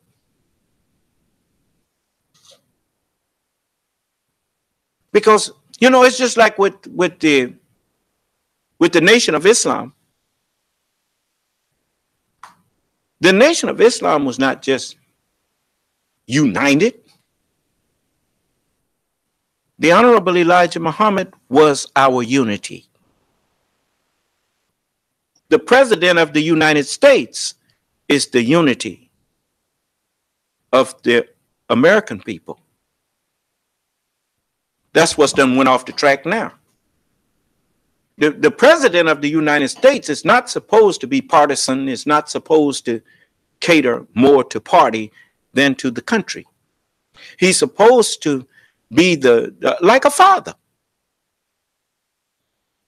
If states and people are not getting along, that's why he's given so much power. It's to hold the unity. Is that no state is independent of the whole. That's why they established a federal government, to make sure that the states remained united. Do you understand? Most people that's in charge now, they don't understand their own government. That's why it's falling apart. They are so busy practicing and living their life blinded by color. And that's what has happened in this country. They have been so blinded by color that while they were looking at color, they fell asleep on the watch. And they wasn't true to themselves. If you ask white people, what do you know about your history, really? Bonnie and Clyde wasn't black people. They was white people robbing white people. John Dillinger was a white man robbing white people. Babyface Nelson, Al Capone, all them, Machine Gun Kelly. All of the history of those who were hurting white people the most were white people.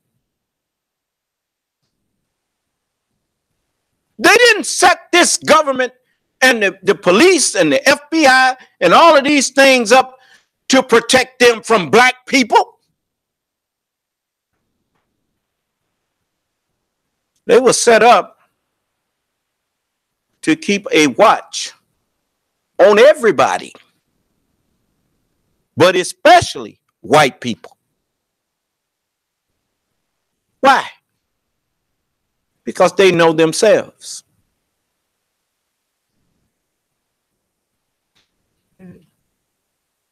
You know that when you give the average one power, he wants more. They know that about themselves. That's how he becomes corrupt. He wants more than his share of power. Do you understand? And so the FBI and the investigate in the federal government and its arm of investigation, which is the Federal Bureau of Investigation, they keep a check on these things. They have internal revenue services and all of that kind of thing that investing, they keep watch over what's happening inside of their borders among their people.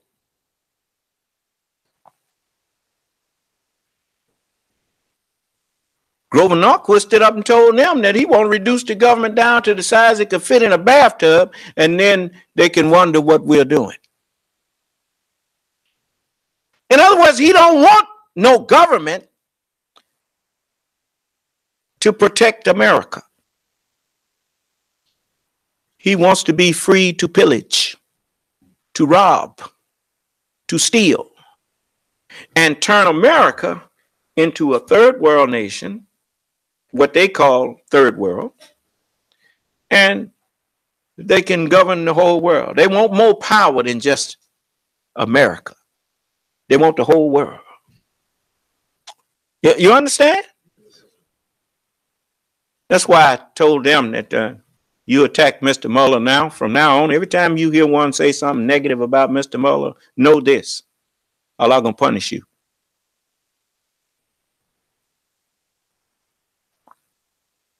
Because right now, it is him and the FBI that's standing in between the decent American people and total ruin. So I stand with them. The Son of Man came not to destroy men's lives. I didn't come here to ruin nobody's life. I came here to save lives. The reward of righteousness is not ruin. The reward of righteousness is righteousness.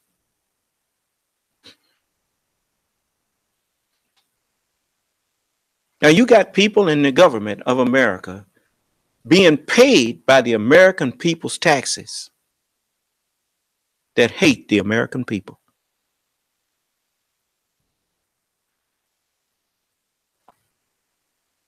They shutting down agencies that were put there for a reason, to protect the interests of the American people. They shutting it all down. Being shut down by people in the government that have taken pledges never to raise taxes for any reason.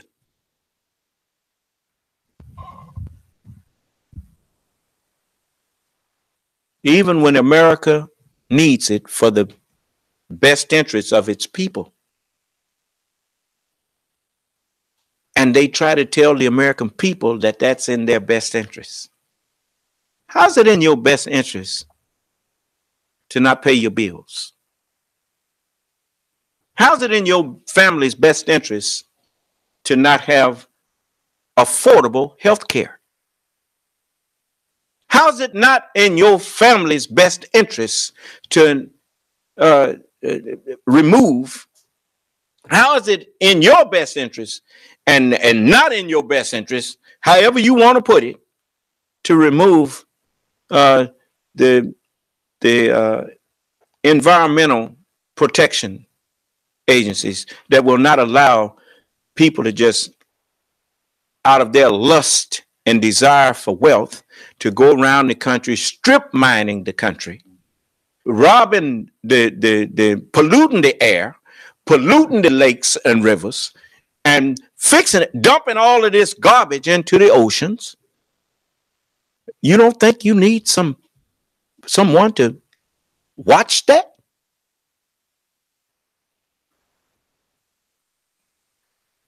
From all of these corrupt people who spend most of their time with their brain being, the more wealth they have, the more they can deprive their mind of oxygen, their brain of oxygen. And they walking around here with a half deck. You know how people say he ain't playing with a full deck? Whenever you high, your deck is short. And whenever you ain't thinking soberly, you're making bad decisions. What makes a man get up under the wheel of a car drunk? And you tell him, hey, let me drive. I got it. I got it. Huh? And you tell him, you drunk, man. I ain't drunk. Next thing, you done kill somebody out there.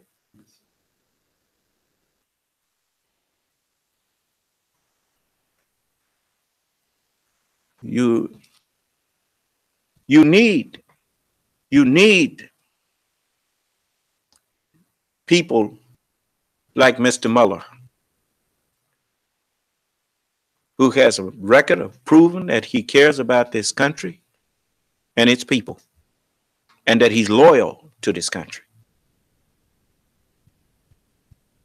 And there's a lot of more people in that organization that would give their lives for this country. And you need to support them, and you need to get all these people out of Congress that's trying to undermine the public trust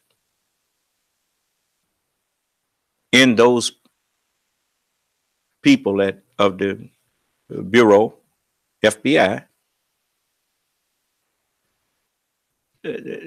If you undermine the trust of the public, when those people bring something or charges that are provable, what you gonna be accusing them of just fabricating it?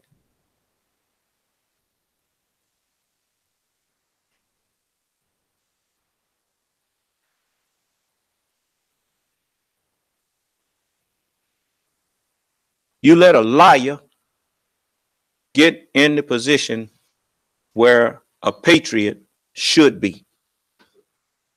How does a man become president of the United States that does not care about the United States?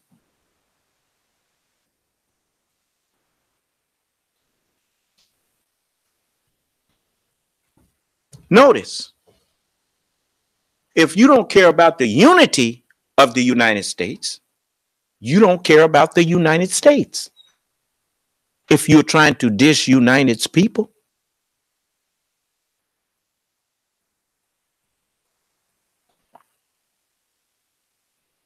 like I said, I've been to this rodeo before, and I know how it ends.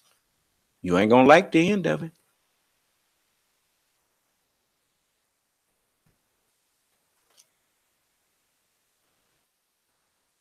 Yes, I'm familiar with the fall of America. Why do we fall?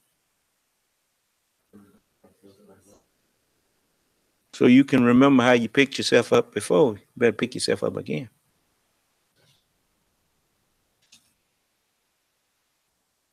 And movie Batman had some pretty good wisdom in it, didn't it? You can't pick yourselves up if you're going to fight each other. You can't pick yourselves up if somebody asks you, what you need that gun for? For my what? For my neighbor? Well, who are you planning on killing? If other people can't kill you, they get you to kill yourself.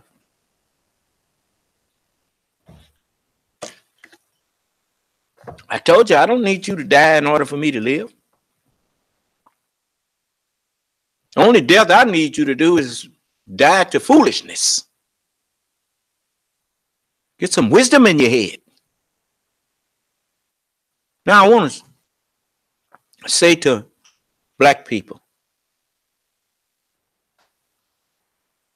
I had a conversation with one of the brothers.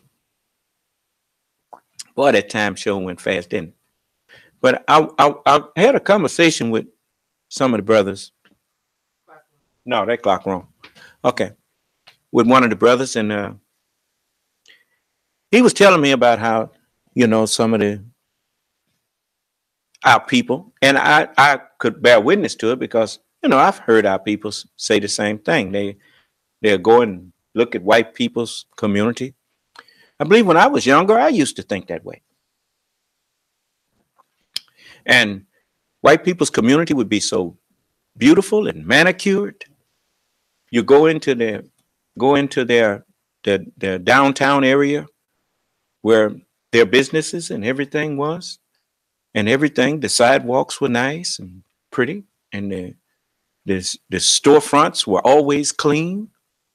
The glass on it didn't have no bunch of fingerprints and stuff all over it. And um, then we would go back and say, I wish they'd come in here and do something in our community like that. And we didn't realize that that statement coming from someone who claims to be free shows that when we were told that we were free, no one told us what freedom is. And we never learned what true freedom is, because we were still waiting on the slave master to come and do something or tell us to do something. He made you clean up his house. It was up to you what you did with yours.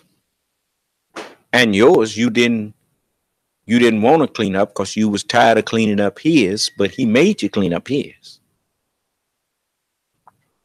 And you were too mentally destroyed. You were so mentally destroyed that you didn't have the will within you to force yourself to clean up your community, to clean up your house. And you became accustomed. We all became accustomed to living in substandard communities. We became comfortable. And in order to ease our conscience, we say, we wish they would come in here and do something here. That let us off the hook.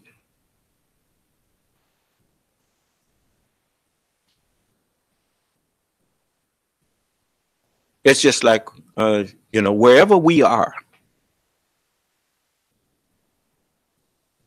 you notice our children, they go to school, and the first thing they want to do is move away from us to a better community, which is a white community. That's what they want to, because that's what you taught them to do.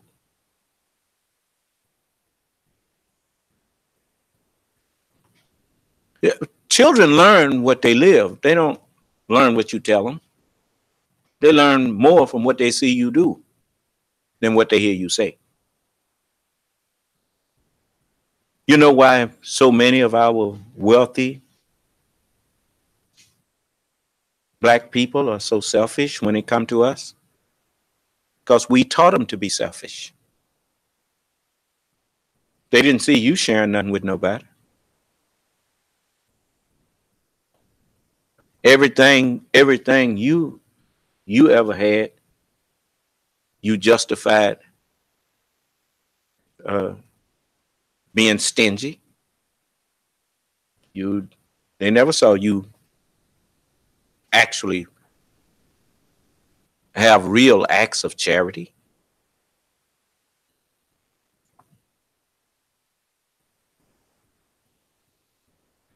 And when they saw a man teaching us to be that way, most of your parents rejected him. The Honorable Elijah Muhammad was teaching us that, as he said, if you have a bowl of bean soup and your brother has none, half of your bowl belongs to him. And, I had never heard any person that looked like me use that type of wisdom. And it made all the sense in the world to me. Trouble is, many thought that they could play that, and their heart wasn't right to do that. And that's what why the messenger said the nation is honeycombed with hypocrites.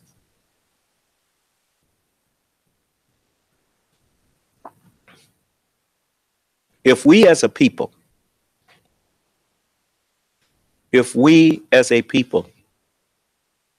will not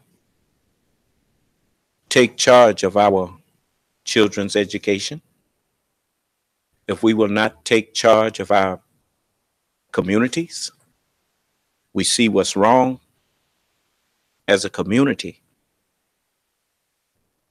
we should fix it. It's not wait around for government grants or whatever. We have to decide what we want in our community, and we need to put it there.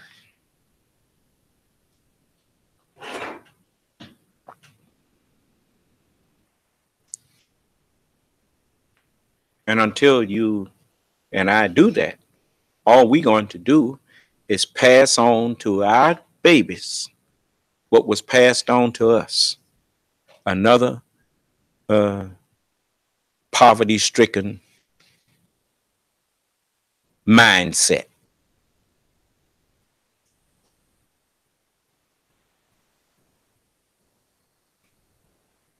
Now, those who don't want to take on the responsibility of doing for ourselves, I'm not here to beg you. I'm not going to beg you to help me to help us.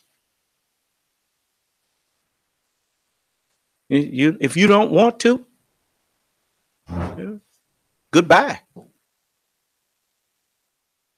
But those of you who understand that nothing comes to a sleeper but a dream, nothing comes to a lazy man but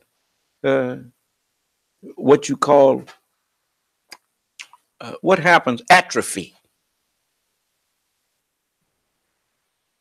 You know what atrophy is? You saw Matrix? The man living in dream world. And the first time he tried to use his limbs, he found out he couldn't. He had atrophy. The lack of use of muscles gives you atrophy. So I'm telling you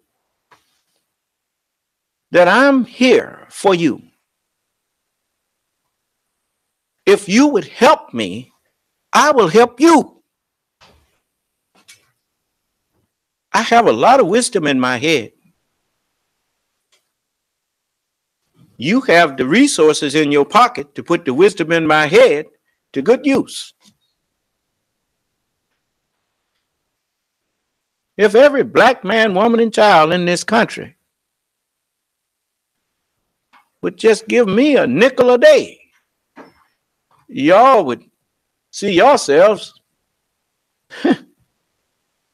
in beautiful structures. You would see yourselves having everything that you ever thought you wanted. Because that's all I'm here for. It's to see you rise. Not at other people's expense. That's how this world gets up. In order for the wealthy to stay wealthy, they got to keep the poor poor.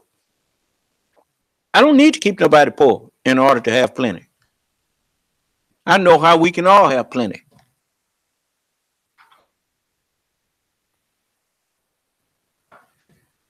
You don't believe it, you just keep living. You'll see. So I want you to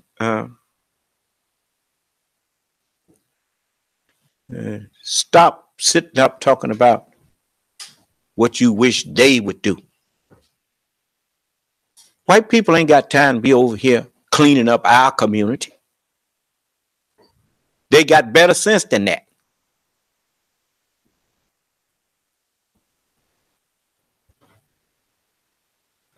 Clean it up yourself. Fix it up yourself.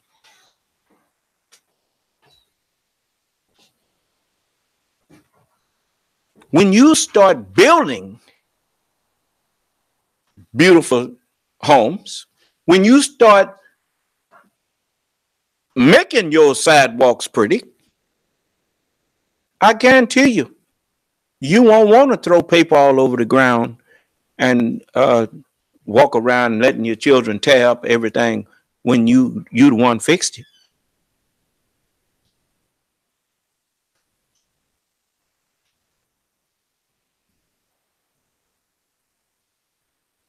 So I'll say to you again,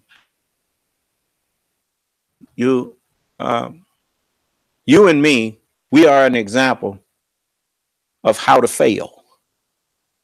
Any person on this uh, earth that looks at the black man and woman of America, if you want to know what the price is for refusing to do for yourself, you look at the black man and woman of America. Nobody respects us because we've lost self-respect. No self-respecting people would allow themselves to live in squalor and filth and can't find no affluent community of black people, no place in this country. And we have black millionaires.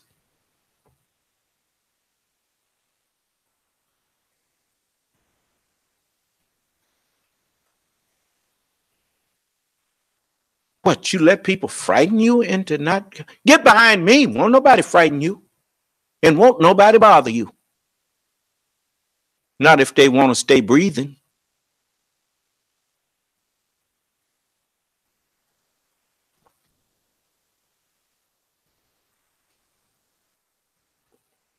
Allah is with me, and if you join with me, Allah will be with you.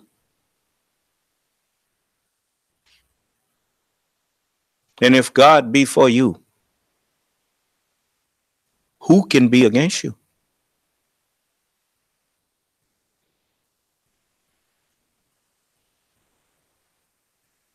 So I want us to pool our abilities. Your abilities is part of your resources.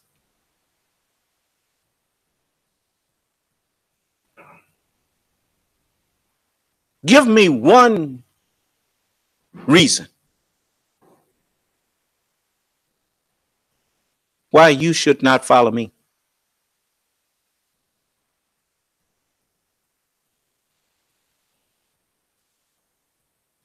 You're too busy trying to make money off of your people suffering.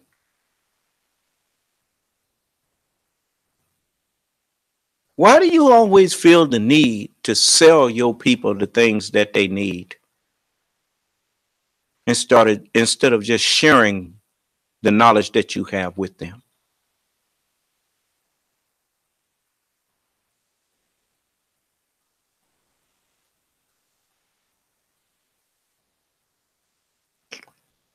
It's sad that you try to make a job for yourself by starting up little organizations that you can get a grant from the government or whatnot. And you care more about your organization than you do about what you claim you wanted to do for the people. When what you actually trying to do is figure out a way to get something for nothing.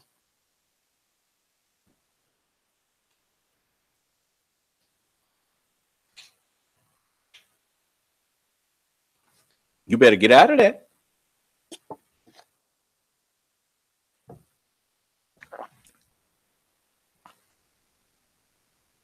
It's time that we get up and do for ourselves. Allah have put me here to help you to do for yourself, to guide you. You bring your skill to me. You, even right now, I've had ideas for Even got the blueprints for a restaurant. Restaurant requires staff, requires a chef,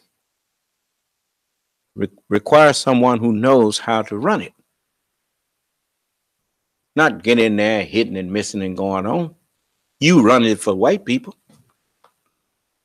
Why can't you run one for yourself?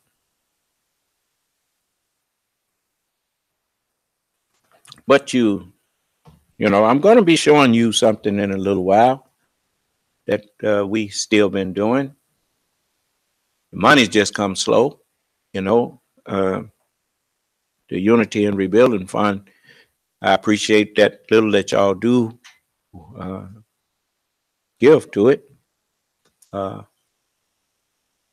we need hundreds of thousands of our people participating. We don't even have hundreds participating. Because when it comes to us doing for ourselves, it seems like most of us, we just can't stand to see black people in charge of anything.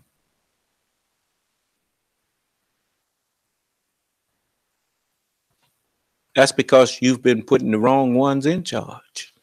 You've been putting people with black skin in charge. Just because a person has black skin don't mean they're a black man or woman.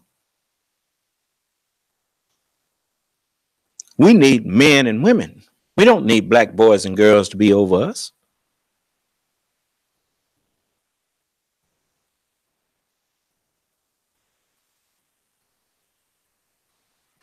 Every time a hound barked, they there trembling and running. You don't see me running because somebody growling and going on at me.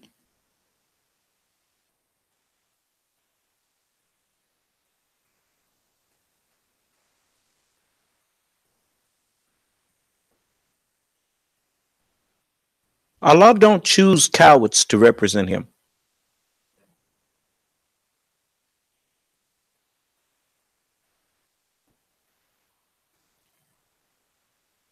And he don't choose bullies either.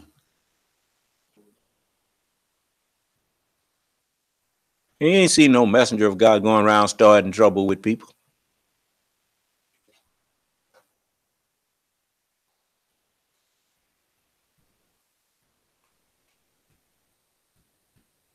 I can be at peace with anybody that will let me. You never got to say you had to run that old Muslim off because he was over here causing trouble. I ain't causing trouble nowhere.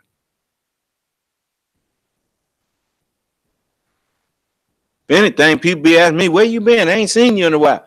Well, and you gonna see me less than that because I'm over here doing what I say I believe in. We can't get nowhere begging. That's why I told brother, as we was talking, I told him, I forget. I'm not a person who always asking people to give me something. That's why you hardly ever hear me mention the GoFundMe thing for the that we got on. What's the name of it? GoFundMe, tithes and offerings for the Son of Man, to build up our people, black people here in America. I don't think what's in there now, $150? Last time y'all checked.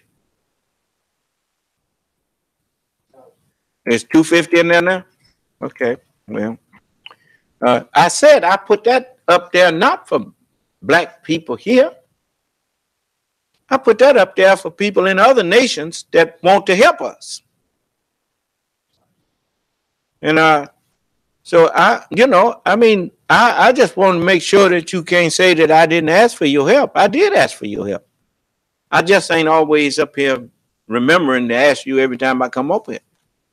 But the account is there, and if you want to help us, like I said, we need approximately the seed money. We need about $500 million. That's $500 million. And if you want to have some type of comparison there. They just gave over $6 billion to start rebuilding. Houston? Yeah, $6 billion. You could eliminate a whole lot of them problems if you put something in my account there. Put that $500 million in my account. That's $500 million. You could save yourself a lot of money. A lot of these calamities that's hitting you would stop. Allah said he will bless those that bless me. I'll leave it in there until you satisfied that it's. You could always go. I give it back. You ain't got to worry about me running off with the money. I don't care about your money. All I'm gonna wind up doing with it anyway is buying stuff from y'all, like bulldozers and stuff like that. But I ain't caring about no money. I care about what it can get. Since we don't have no lumber mills, we need to if we are gonna ever build something, we got to go buy some lumber. We got to get it from somewhere, since we ain't got no mill yet. But we got to learn to do all that for ourselves. So it's much that I want to do, that if I had that little seed money, pretty soon it'd be an example for the whole world to follow and show you how we could all live good. Nobody got to be in poverty,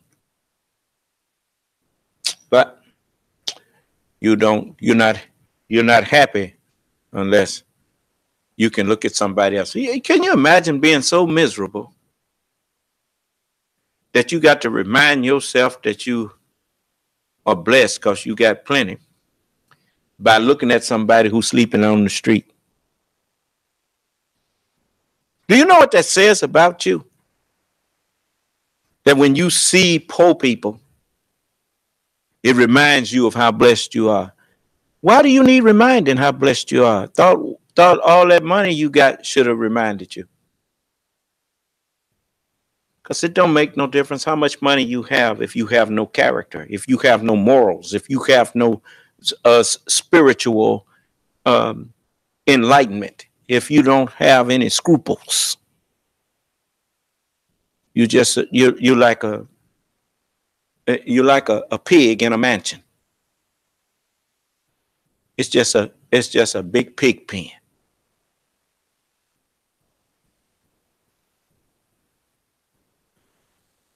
You know, if you hear people sometimes say, "Boy, if I had a lot of money, I'd be somebody." If you ain't somebody before you have money, you ain't nobody after you get it.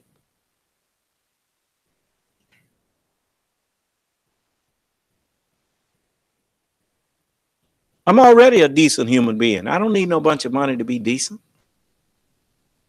And money ain't gonna change that.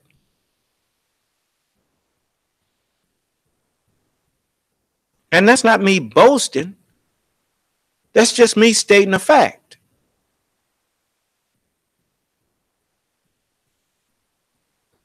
You know, and if you don't you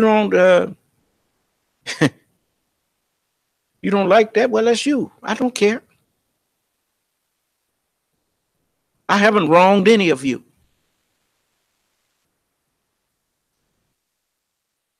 I'm very careful not to go around wronging people. That stuff come back on you. Oh, yes, it will. You better stop mistreating people. Look how putting drugs in our community done came back to you, white people.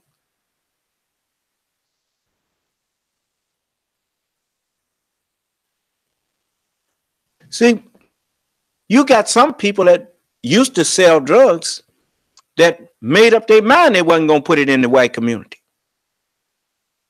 Them people, they all died out or went on their way, and another group came there and was an equal opportunity dealer.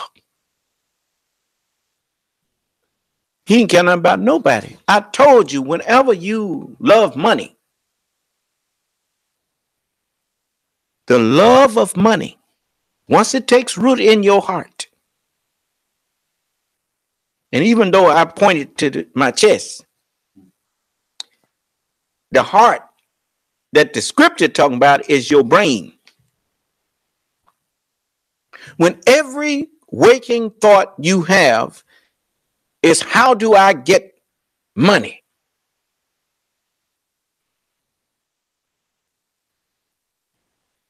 You always want to be close to that which you love.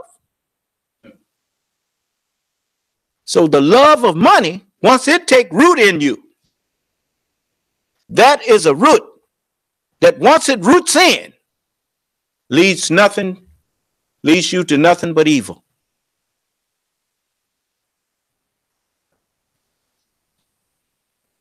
Because it destroys your consciousness about who you hurting.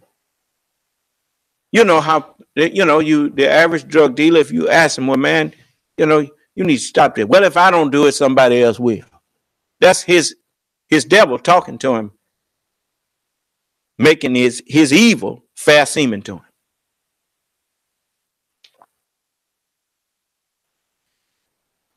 If I don't do it, somebody else will. My answer to that is, well, then somebody else gonna have to do it because I sure ain't. And I'm going to teach other people, and I'm going to tell other people, why would you destroy yourself and pay a person for something that they bringing you to help you destroy yourself? Wise your community up. The greatest protection you can put on your children is a wise mind.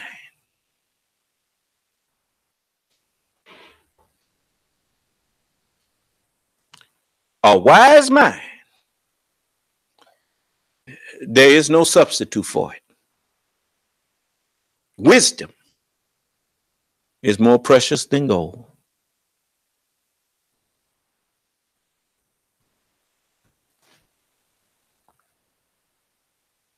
Here, I mean, would you take $100? That's still a good little piece of change. Would you take $100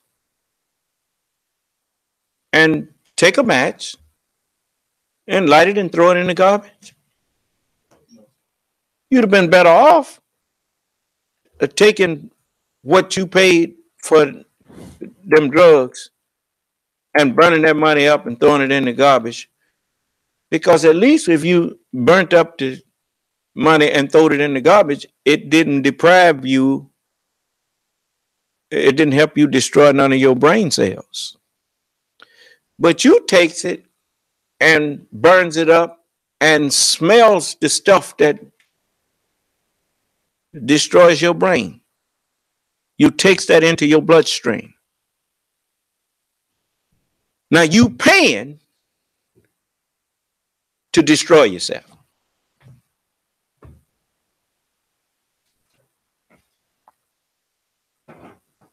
And the man who sold it to you, if you could hear what he thinks of you when he's talking about you, once you get high, or once you ain't got, remember, how many of y'all saw the Temptations? You remember when David went to the man? And after, he told him, give me some more.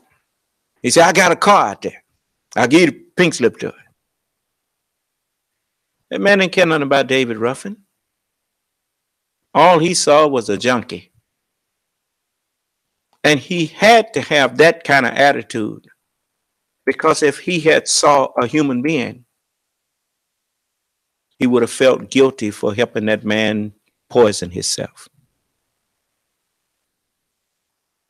So they make up names to call you. Junkie, pothead, cokehead, anything other than a human being.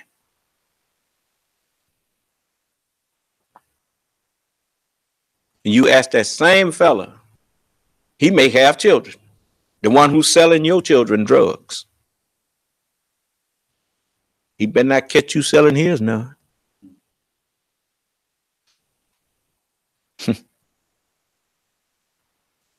That's why when I was growing up, they used to call the streets concrete jungles. Concrete jungles. Because in the jungle, the strong devour the weak. And you listen to how hustlers and pimps and people who convince themselves to make money off of the suffering of their own people. You listen to how they talk, they get real calloused. They get, they lose all of their humanity. They are like lions and tigers, and you say something to them, they roar and go on because he's not at peace. How you gonna be at peace taking peace away from everybody else, inflicting so much harm on others? Do you honestly think you will have peace doing that? No, you're not gonna have no peace. You're gonna reap what you've been sowing.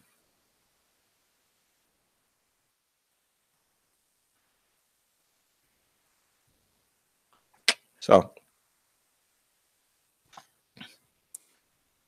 it's time for us all to look inside of ourselves.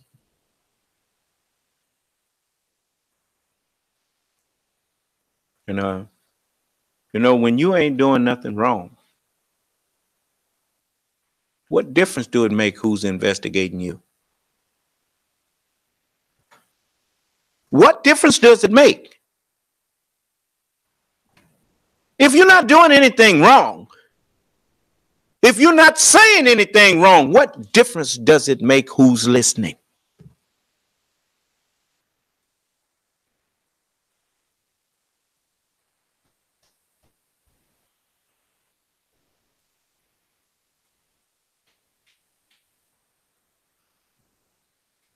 If I can't do good to you, I don't do nothing. This is what I try to live by. I share the good that I have, and my evil, I keep to myself.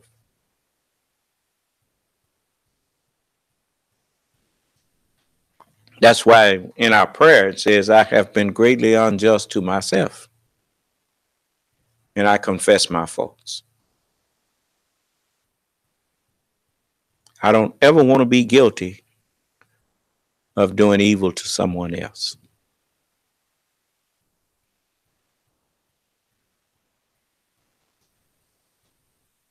Yeah. So, you.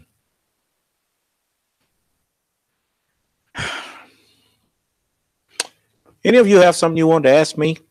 Yeah, I know I say a lot of things. What is it? There's a question from Black, and he asks, how did you get free from drugs?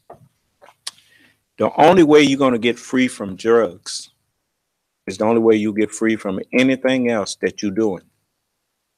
You got to change what you're thinking. Yeah, it's just like me. When I was smoking and drinking, I used to drink rum and Coke, Scotch and milk. I said that so people who drink, they know I know about them. I drank the margaritas. I had Ripple. I used to drink a lot of Ripple. I used to drink White Port with a little Kool-Aid in it. And I used to smoke when I was smoking. I think I was doing by the time I got out the Marine Corps, I was doing about a pack and a half a day. And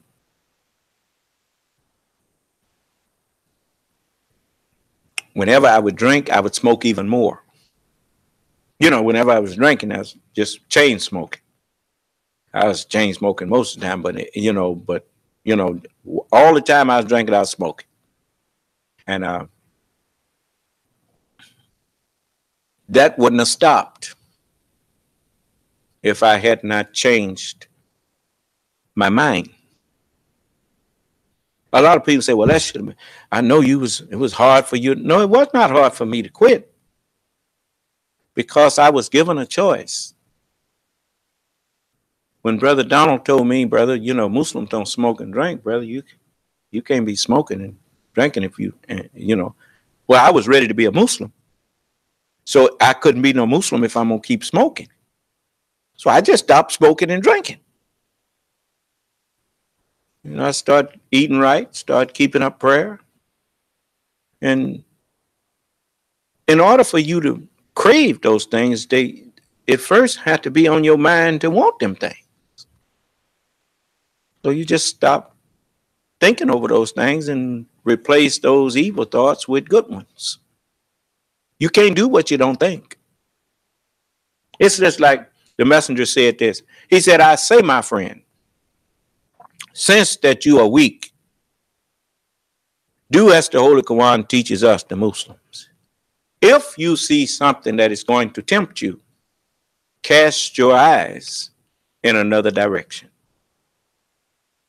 Well, same way if you looking at a half-naked woman, you lusting, stop looking at her.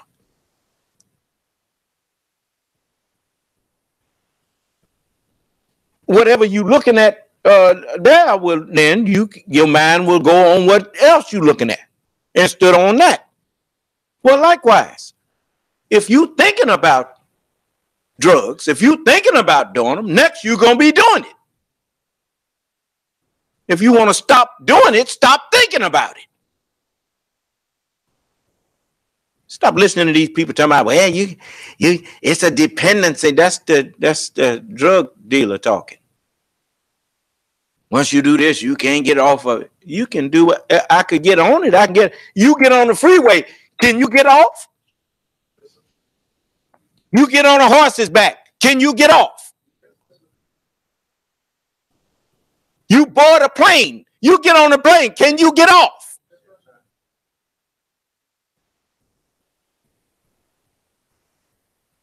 Tell me if I can get on it, I can get off of it. Who forced you to get on it? I remember when I first started smoking, I was coughing. Tasted terrible.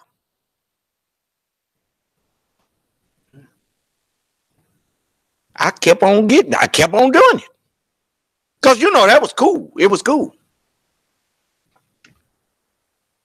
Everybody know you didn't want to be no square. All everybody else was. So, I made myself accept it.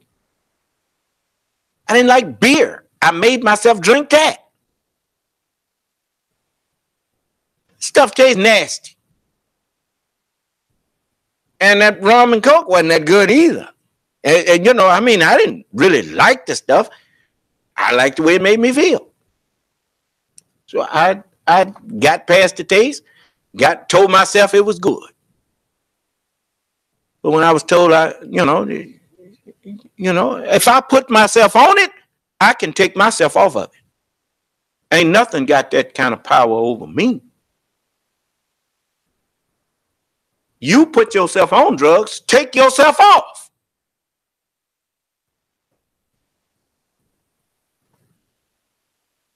That's how you get off. You stop.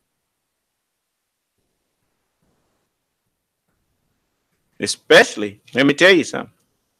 The minute that you accept Allah, He give you power to master everything else.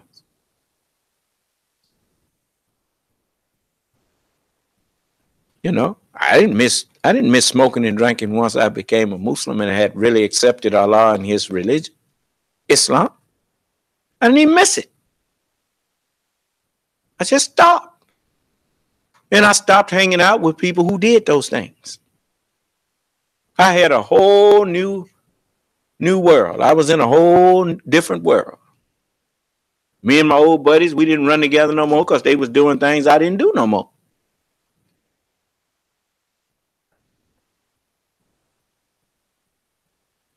Any more questions? We got a few more minutes. Y'all want to ask me something else? Now look, I want y'all, especially around here in Jefferson County, whatever little bit funds you got to help me with, just walk up and give it to me. I promise you, you ain't gonna regret it. You're gonna see it again. And you're gonna be so happy that you helped me. Because everything I take from you, I promise you, is something that I'm working on to give back to you. I have, right now, Jefferson County and Fayette are my home. If you don't mean no good to Fayette, if you don't mean no good to Jefferson County, you better stay out of here. I mean that. You can't help us, just leave us alone. You know.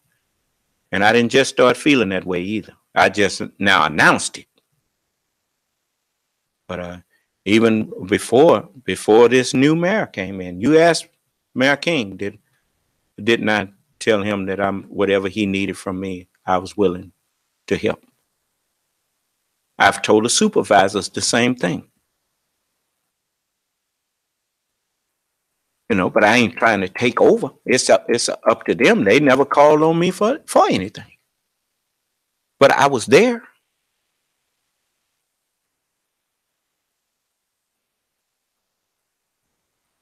No, I didn't just start caring. You look at anything that I touched, it was better off after I got my hands on it than it was before, including people.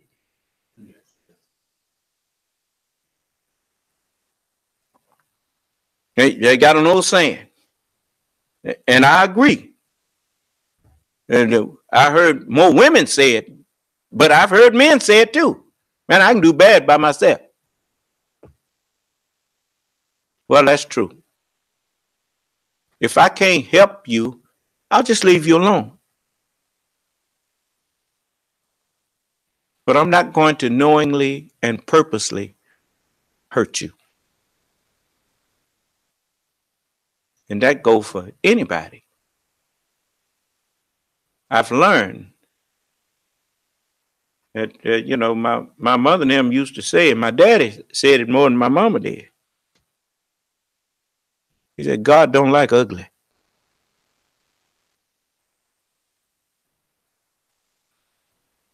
And I have seen the truth of that. The teachings of righteousness makes beauty come out of you. It gives you beautiful deeds and actions. No, God does not like ugly. And I don't either.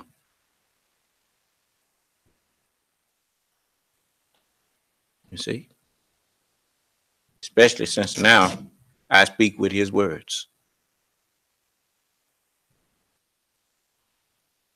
So, you know, you oftentimes hear me say things that I'm still trying to wrap my mind around who the messenger told me I am.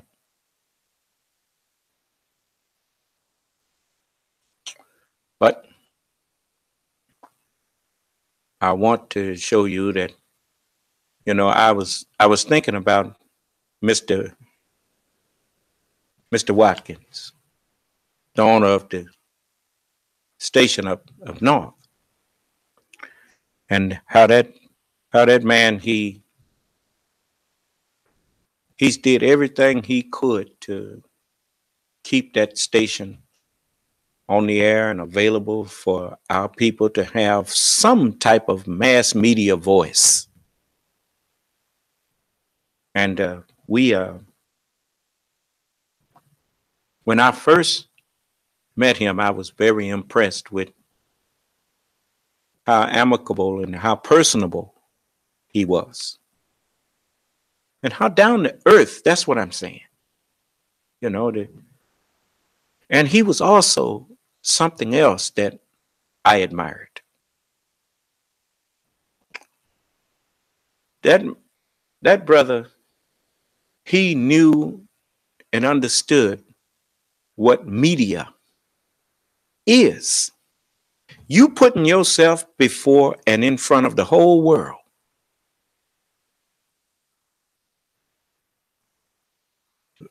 He never came out in front of his cameras looking like a hobo. You know, you don't get a second chance to make a first impression. And I know every time I had seen him, he was always well dressed. If he's in front of them cameras, I'm not gonna say he didn't go have casual. Even if he was casual, he was sharp. He was clean, and he looked like he understood where he was, and that I want to say is inspirational. So many of us, look, if you can't live up to the bar, don't try to lower the bar, raise yourself.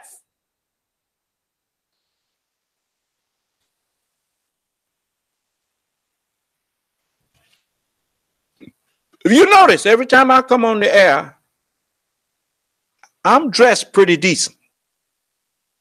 You know, I don't want people to see me, even if I was on the radio and couldn't nobody see me. They gonna see me when I walk outside. Now, what do I come out there with looking like anybody's rag muffin? They say, oh man, is that who that was? Man, I ain't listening to him no more. People, you know, it's just like a plate of food. Most chefs know that it's not just enough to have good food.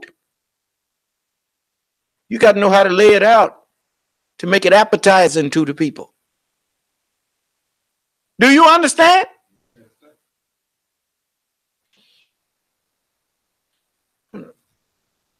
You know, look like you know what you're talking about. Look like you know something. And then put what you know into deeds and actions. You want other people to respect you? It starts with self-respect. Respect yourself enough to not allow yourself to be looked upon as less than dignified. And guard what you let come out of your mouth.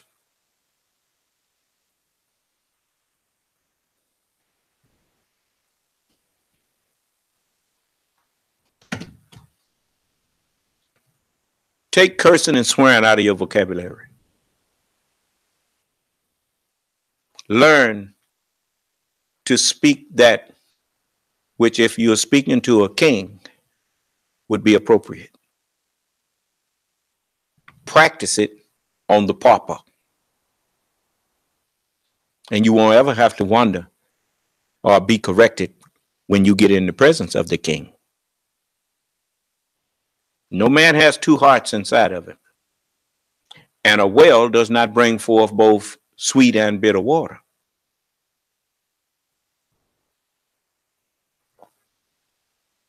Yeah. I learned how to curse when I was in the Marine Corps. Even more so. I learned how not to when I joined the Nation of Islam. And so certain things I learned, that went with what I was about. You know, the purpose of soldiers is to fight wars. When my purpose was to do that, I had a language to match. The purpose of Muslims is to save lives and to make peace.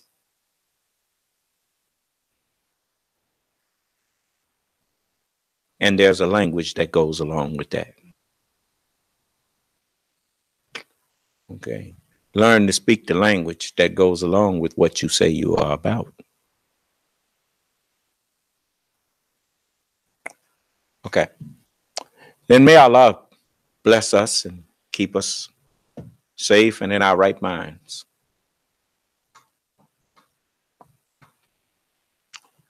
May Allah's salam alaikum. This session is no longer being recorded. Your conference recording has stopped.